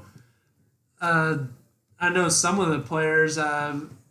See, Arizona's looking to tie things up as they're playing right now. It's currently 2-0 right now. It's 8 minutes left in the first. But Colorado has the advantage. If they win today, they'll have a commanding 3-1 series. Colorado is led by their center, Nathan McKinnon, who has 2 goals so far this postseason. And then Arizona is led by center Nick Schmaltz and right wing Connor Garland, who has 1 goal so far this season. So this series looks, I really don't, it doesn't matter which way this goes. I think they're both competitive teams. Just, Kind of a similar situation we're looking at over back with the Blue Jackets on that side. It's a 2 versus 7 seed, Yeah. so I mean it's not too much of a difference between talent wise. So really, either way this series goes, I think it's a kind of like one. It'll probably go 5-6 games. Yeah, I don't think. I think Arizona might tie it up today. I don't think. Yeah, the teams look pretty equal on paper. Yeah, they're pretty equal. I don't think they'll go out that easily. But the next series is big. This series is tied up. You got the Dallas Stars versus the Calgary Flames, and both teams look to break this tie. What? Calgary. I can't say it right. How do you say it, man? Calgary, like Calgary. like every other person. Calgary. Granted, I'm sure we're saying it wrong anyways. I'm sure the Okay. Canadians have a different What do you mean? pronunciation. There's for some it. names in here that I'm probably gonna butcher. So. Oh man, here we go. So both teams look to break this tie and get closer to a series win. The Flames are led by left wings Johnny Gaudreau, who has 3 goals so far this season. And here it is Matthew. I'm going to go with Tkachuk, who has 1 goal so far. That's pretty good, all right?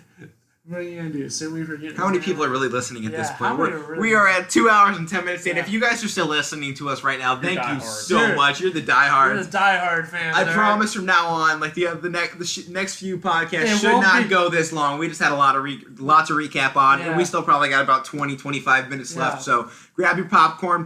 If you want to pause it now, go grab your popcorn, get a refreshment. Go to the bathroom. We're still order going pizza. strong. All right.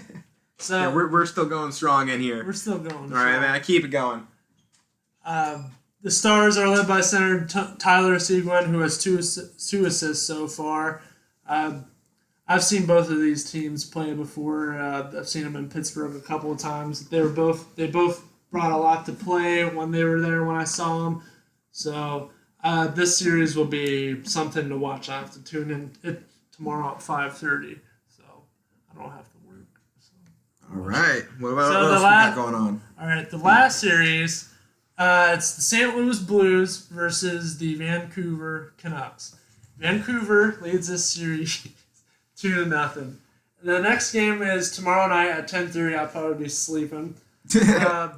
Vancouver looks to take a 3-0 series win against the defending champion Stanley Cup champs, St. Louis Blues. And I made a mistake. This game's tonight at 10:30, not tomorrow night. Well, you'll probably Uh, still be up then. Probably. Yeah. By the St. time this Louis. ends. Yeah, by the time this show ends, right? But St. Louis still has a lot of players that can go out and play. St. Louis has led by center Ryan O'Reilly, who has 1 goal and 5 assists, and left wing David Perron, who has 4 goals and 2 assists this postseason. Vancouver, on the other hand, is led by center JT Miller, who has an amazing 3 goals and 4 assists. My game of the day was the Blue Jackets versus the Lightning, but that game's over now. That game just finished up a So- little bit ago. This it was supposed to. The show was supposed to end before that. The show was supposed to end about an hour ago. Yeah. we had to take a minor break due to some technical difficulties that came about because we were recording so long. Yeah. And we still got more to go, so we're off the That NHL ties right it about up. now. That ties it up for the NHL right now. I think it's going to be a great postseason. I think You're going to be talking about this Yeah. more in the weeks to Dude. come. Next week, I'm sure we'll go Yeah. back over all these series and Yeah. we'll see. Most series probably We're end by gonna see next mo- Monday. So yeah, we're gonna. If Chicago doesn't pull off something great. yeah, I mean, if that's the point, If that's the point, we'll be talking about that. We'll have a one lot. thing to talk about next week Yeah, for hockey, right. so that'll quicken that part up. Right. We won't have nearly as much to talk about with NBA next week, I don't No. think. So we were gonna talk college football, but since it's such a fluid situation, I think we're gonna move that to next week's show because There's not a lot of going things on. are happening Yeah, right it's now. on the fly So- right now. like we Right. said before. So like we said, I'm gonna go over a few things. The Big Ten and the Pac-12 both canceled. Stuff still going on there. Notre Dame joined the ACC for the 2020 season. Ohio State lost the number 30 recruit in the country, 4-star defensive end, Tenmis Adelaide. I don't know how to say it. He's the number 4 defensive end in the country. This dropped Ohio State's record 2021 class to second in the country behind Alabama, which is interesting because if you go back like a month and a half ago, Alabama was 30th in the country, so you don't know how that all changed so much. Then we saw a group of 5 conferences start canceling. Most of the Division I FCS schools have canceled. Missouri Valley Football Conference, the biggest one in the Division II, they canceled. I think most Division III and all Division II schools have been canceled as well for football and fall sports. And then the rest of that, I think we're going to save for next week. I got some more there, but we'll move that into next week. Let's go in NASCAR. I know we don't talk a lot NASCAR. about them. We haven't talked a lot about it since we had race on the show, but this is a better time than ever to talk about it. From 3 one- regular season races left. And for the first time, NASCAR Cup Series last night on Sunday ran the Daytona Road Course Chase Elliott ended up Chase winning that Elliott won. one. He now has all 3 wins on road courses this season. What's What's interesting about that? Yeah, he won, I believe so. Yes, And then the in Watkins Glen. Glen. Yeah, he won both of those. Then he just won the Daytona road course. Yeah. Interesting part about this when we go to look at playoffs. Second round of the playoff includes the Charlotte Roval. Ooh. He's probably the favorite going to that, considering he has 3 road course wins this season already. Another fair has got to be up there. Kevin Harvick. I remember what. Oh yeah. He what he won. He swept has the 6, weekend. He Where has was 6 that? wins. That was. Oh man, I feel like an idiot. What was that? Michigan? I think it was It Michigan. might have been Michigan. Let's go with Michigan. Yeah, yes, it was. I think It was Just the Michigan. manufacturer battle. I think he swept the Yeah, weekend, so it was yeah, kind of yeah. bragging rights for Ford there. Denny Hamlin. Even though I don't. Denny Hamlin has 5 wins on the Yeah, season. he's up Kevin there. Harvick has 6. But you know who doesn't have a win yet? That's making all of NASCAR happy. Kyle Busch. Busch. He ain't got a single win. Not on the season. He wrecked out at the last race too, and it was. I don't wish Yeah. bad things upon anybody, but I don't like Kyle. I do not like Kyle Busch. Chris, I don't really think a lot of NASCAR fans like Kyle. He has his diehard fans, but other than that, I don't really think too many people care for him too much. No. Then last thing here for NASCAR, then we'll move on. We have one rookie with a guaranteed spot in the playoffs. Matt and I, we did a show on that, on keeping it casual on NASCAR a while ago. We had picked Tyler Reddick to make Tyler it. Reddick. Our top 2 picks for it were Tyler Reddick and Christopher Bell. Neither one of those guys got the spot. Instead, about- Cole Custer won Yeah, at Kentucky Cole earlier Custer. this year.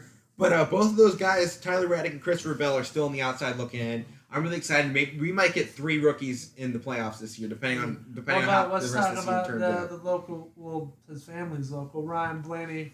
He's doing well. He's doing well. Yeah, I mean he's consistently up there in the top 10. Gets a win every now and then. Definitely, we could see him do well in the playoffs. We know he's one of the best young drivers in the league. Not in the league, in the association. Ryan Blaney's. I'll just throw that out there.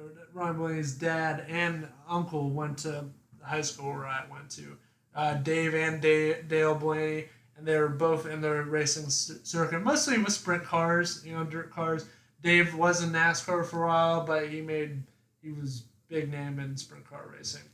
All right, yeah, let's move it on here. Well, moving on, Let's yeah. go. Major League Baseball. Few things here Mike- that I think I'm going to let Mike take over after I Mike, get to do a few not things rant here. about your Pirates. You know their owner. They're is- not even in the Let me get list. to a few They're not things even in the here, then I'll list. let you take over. We know their owner's horrible.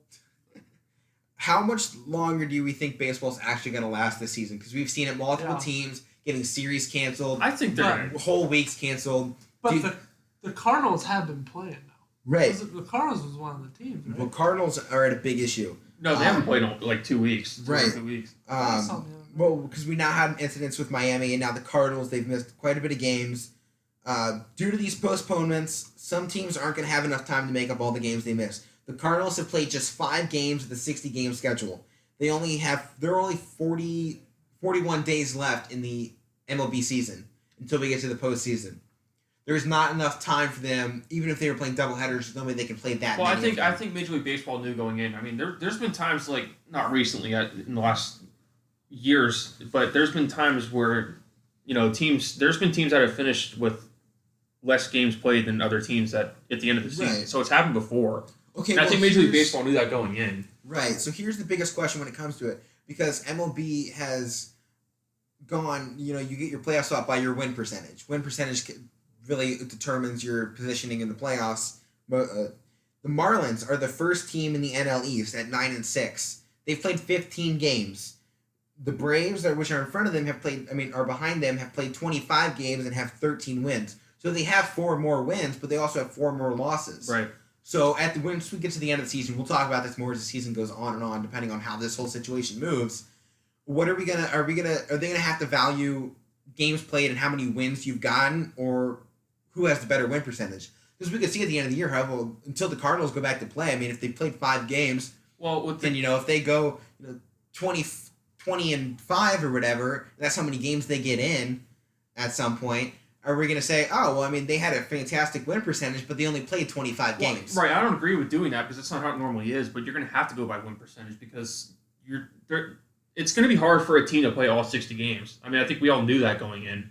Well, yeah, I mean that was definitely a whole part of it because they didn't put in enough time in the schedule for enough makeup games to do. And like they're not in a bubble like the NBA is. I mean, the NBA's gone how long without somebody testing positive? Like the MLB, the NBA I has know, done so well that they're allowing people to bring in guests now. And I know Major League Baseball has, when teams travel, they want players to stay where they're at, so they don't have these outbreaks, but they're going to happen when they're traveling to other cities. Right. Somebody's going to pick it up. And then some player decides to go out to a bar in Chicago and party a little bit. Right. We don't want to name names, but Mike Clevenger and Plesac come to mind. Well, speaking of that, I mean... Let's get to that. I mean, speaking of that... By the way, we forgot to add our special award in. Meathead of the Week. That's coming up. Come on, man. We always do it at the end of the show. I know. Come on. We'll get there. I thought we Man, about it. he's trying to get ahead of it. I didn't forget about it. I hope you didn't. It's your award. Yeah. I hope you got somebody lined up. Yes, these two knuckleheads. You want to name it right now? Meathead of the Week. Go ahead. All right, it's Zach Plesac and Mike Clevenger. Meathead of the Okay, Week. well, going into that, you're That is Meathead of the Week. Okay, but all right, well, going into that situation, these are your guys' boys. Yeah. Yeah, I like they're- the Indians. Yeah.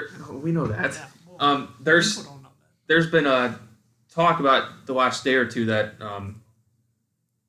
Clevenger and Plesac, if the Indians decide to bring them back, and there's been one player, I don't know if it's been multiple players, but there's been players that have decided to threaten the organization to not come back if they do allow those two guys to come back.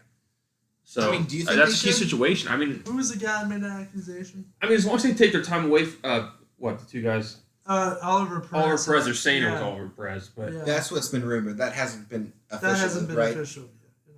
I mean, as long as Clevenger and Plesac do The quarantine or they whatever. quarantine and do what they're supposed to do. I mean, why can't they come back? I mean, I know Adam Pletko was the guy that criticized them post games, which he probably should have. I mean, they need to watch it as they know what's going on. Right. They shouldn't. And Plesac was the one that went out, but Clevenger knew about it and didn't say anything. Especially on a team like this that's trying to compete. I mean, currently they're second in the division, rankings wise. They have arguably the best starting rotation in all And of these baseball. two are a key factor in that. Right, They they're are. a big part of that bullpen. They are. I mean, Clevenger is the number 4 or 5 starter for the Indians? And Plesac is a starter too. Right, as well. so 2 starters of this fantastic rotation They're that includes Shane Bieber, Shane arguably Bieber. the best pitcher of the season. Oh yeah. From this to this This point. is- Right. I This don't is want to go too probably- far on it saying best pitcher in baseball because, Well, Garrett Cole I'll has go- won 20 straight starts.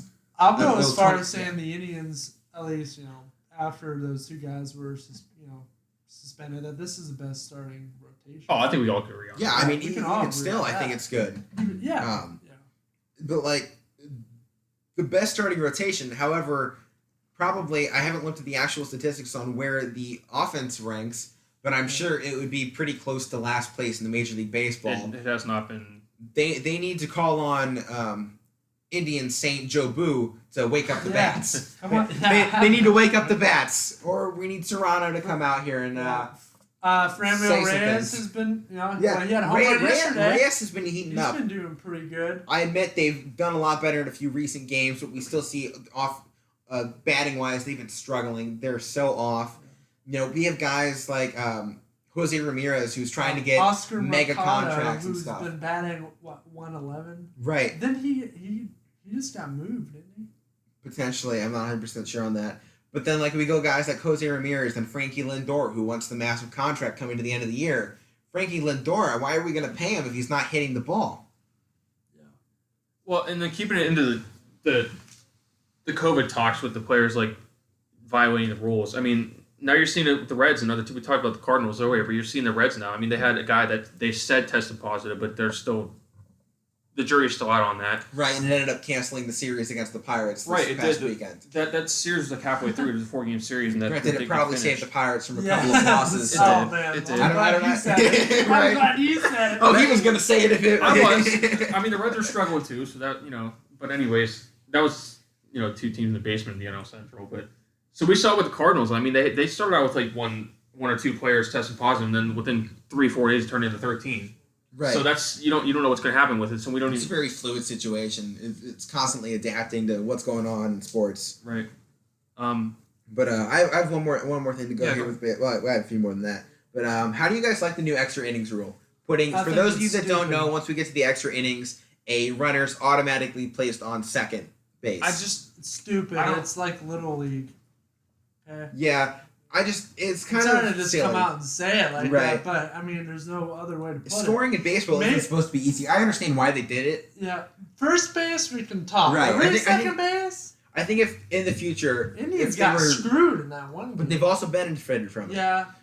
It puts the home team at a severe disadvantage because if you're the away team, you bat first. I can bunt you to third and then hit a sac fly to the outfield, which is still hard to do in its own baseball right. 101. Which is still hard to do in its own right, but then you get a runner home and you put the home team into position. Are they going to tie it and try and do this all again, or are they going to try and win it? We saw it with the Indians very early on in the season. They tried to go for it all and struck out all three batters. So like it's kind of goes either way. Like Matt said before, maybe on first, and if MLB has been talking about doing something like this for a while. So if they were to ever look at this ever again, I would say if they had to do it, go with first. The first, like Matt said, I would agree with. But Because then you can hit into a double play if you hit a ground ball. and the guys that aren't gonna benefit from their bullpen guys. I mean, you're gonna come into a game and, like you said, it's gonna be not as easy to bring a guy in because nothing's easy in baseball. But it's baseball 101 to bunt a guy over and then hit a sac fly. I mean, I know it's hard to do that too, but bullpen guys are the guys that are gonna go suffer from it because their ERAs are gonna go up. Exactly. Yeah, I mean, I don't care for the rule too much. I mean, I've seen the benefits and the downsides on both sides. You can argue both, but I think overall in the way baseball works, it's probably just not the best moving forward. It's understandable for this season because they're trying to keep games shorter, and it's worked so far when doing But that. do you think that's something that they should keep? Is putting it on second to start out an extra inning? No, I don't, because I think a lot of people that watch baseball love to see those 20-inning, extra-inning games. I love baseball. I appreciate the game of baseball. love So baseball. I don't like. I think it... To me, it's hard to see a game going past, like, I don't know, 11, 12 innings. Because one extra inning or two extra innings, that's all it's going to take for somebody to win. Right. Unless they you got see a second. something insane, which has happened a couple times. But Right. I mean, there's always, you have a rally and one inning and the game is over. I mean, that happens in It's baseball. hard. Okay, it's but hard. it should never be that easy. You shouldn't get a guy out there. Right. It shouldn't be that easy to get a run in. I mean, I know it's not going to happen all the time. Somebody's going to score from second. Call us traditionalist or whatever, but that's just the way the game is played. It's not. You're not supposed to be given a run, basically. Right. Yeah, I mean, we'll see how that works out. I And mean, what it's definitely been an adjustment to get used to as a baseball fan, but Well, let's just talk quickly. The Oakland A's have gone 13-2 in August already. best team in It's- baseball. Oh yeah, they are on. They're half fire. a game ahead of the Yankees. Yeah, they're currently 15-6 overall. the Dodgers are number one in the power rankings. Yankees. That's true. Yeah, I mean, they're 15-7, so. yeah. They only have the 16 one and, loss. 16 and 7. Oh yes, sorry. I put these numbers on here yesterday. Then The Indians are the 8th best team. It's not that bad. Toronto Blue Jays had a fantastic run a couple days ago. Had 13 home runs in 2 games, new franchise record, and they became, I believe, it was only the 4th team in MLB history to have back-to-back 6 home run games. So great job there. Garrett Cole is 20-0 in his past 27 regular season starts. I mean, that's unheard of. I mean, yeah, that's insane. I mean, although we're seeing Shane Bieber start doing something similar. I'm liking it. He's got a lot of potential. Though. He does. Then I got division leaders here. I'll go over this quickly. AL East. First is the Yankees. The second is the Rays. In the Central of the AL is the Twins in number 1, and the Indians are second. In the West is the Athletics in number 1. The Rangers are in second. The NL East, Marlins are in first with the Braves in second. Central is the Cubs, and then Cardinals behind them. In the West, we have the Dodgers, followed by the Rockies, and then the Padres are back there in third, but I believe they're only 1 win less than the Rockies. That's probably one of the best divisions. How about the in baseball Rockies right now. this year? I mean, Fantastic. you always expect them to They're, do it with they're Arenado almost and always Blackmon, under the but radar, though, when They they are. have a good season. They are. But one thing when I bring up the Padres there, Tatis Jr., he's been really impressive lately. 24 hits, 8 home runs, batting average of .333, 16 runs, 18 ribbies, 5 stolen bases. Where do you guys have him in one of the best baseball players in I in think the league? he's Where do you have him on your list? Right now, Yeah, right now. he's definitely up there. Top 5. there's a lot of good baseball There There's players. a is. lot of good But baseball consider players. who's yeah. performing well right now. I mean, Betts- that's what you have to Mookie do, Betts right? had It's a like, game. granted, that guy may have been the best player last year, but if he's not doing, diddly this year, is he still one of the best players? Yeah, he's one of the best. Certainly one of the best young top players. 5, top 10. Oh yeah, I mean that's where Like right now. Yes. Yeah, like right now. Right yeah. now. This season, Yeah. right now, Where is he among best players in the league of this season? I'd put him up there with the likes of Mookie Betts, and I'd put him right at the level. So you mean you have him in the top 10 area of baseball right now? I'd put him. I'd put So him he's up in there. the upper echelon of baseball players. I'd say he's this right season. there. With Aaron Judge. Right. Players like that. All right, that's a fair assessment. Machado. Mike, you got anything to add for baseball going down? I'll let you take over. Tigers will call up their second best player or second best prospect, Casey Mize, this week. I don't know who they play this week, but that he was the number one draft pick I think 2 years ago. Or no, the White Sox. White Sox. So we'll see how he performs as Tigers making face his the White debut. Sox. That's all I got for baseball. All right, then we're gonna do games of the week. Then that will wrap up the show. Games of the week. Almost 2.5 hours. I have Now- NBA game of the week. I have one for the West, one for the East. In the West, I have the Lakers versus the Blazers. That'll be a series to watch. Then in the East, I have 4 versus 5. The Pacers, Miami Heat. I love the series. Can't wait to see what's going on there. Then in Major League Baseball, we got the Tigers versus the White Sox. I'm giving that series of the week. On Monday, Tuesday, Wednesday, it's all at 8:10. And then on Thursday, it's 2:10 on ESPN2. And then NHL, I know we're just now at 3-1 for the series, but I really want to see Tampa Bay versus Columbus. I think that's probably one of the better series going on right now. You could argue the Colorado-Arizona series as well, but that's where I'm going with.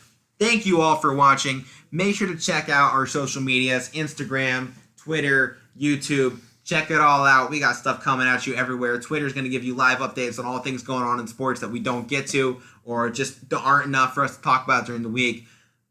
As always, I'm Alec Alberto. And I'm Matt Morrison. I'm Mike Wolfgang. Thank you all for watching. Tune in next time. We promise it won't be as long. Hope you all enjoyed it. See you next time.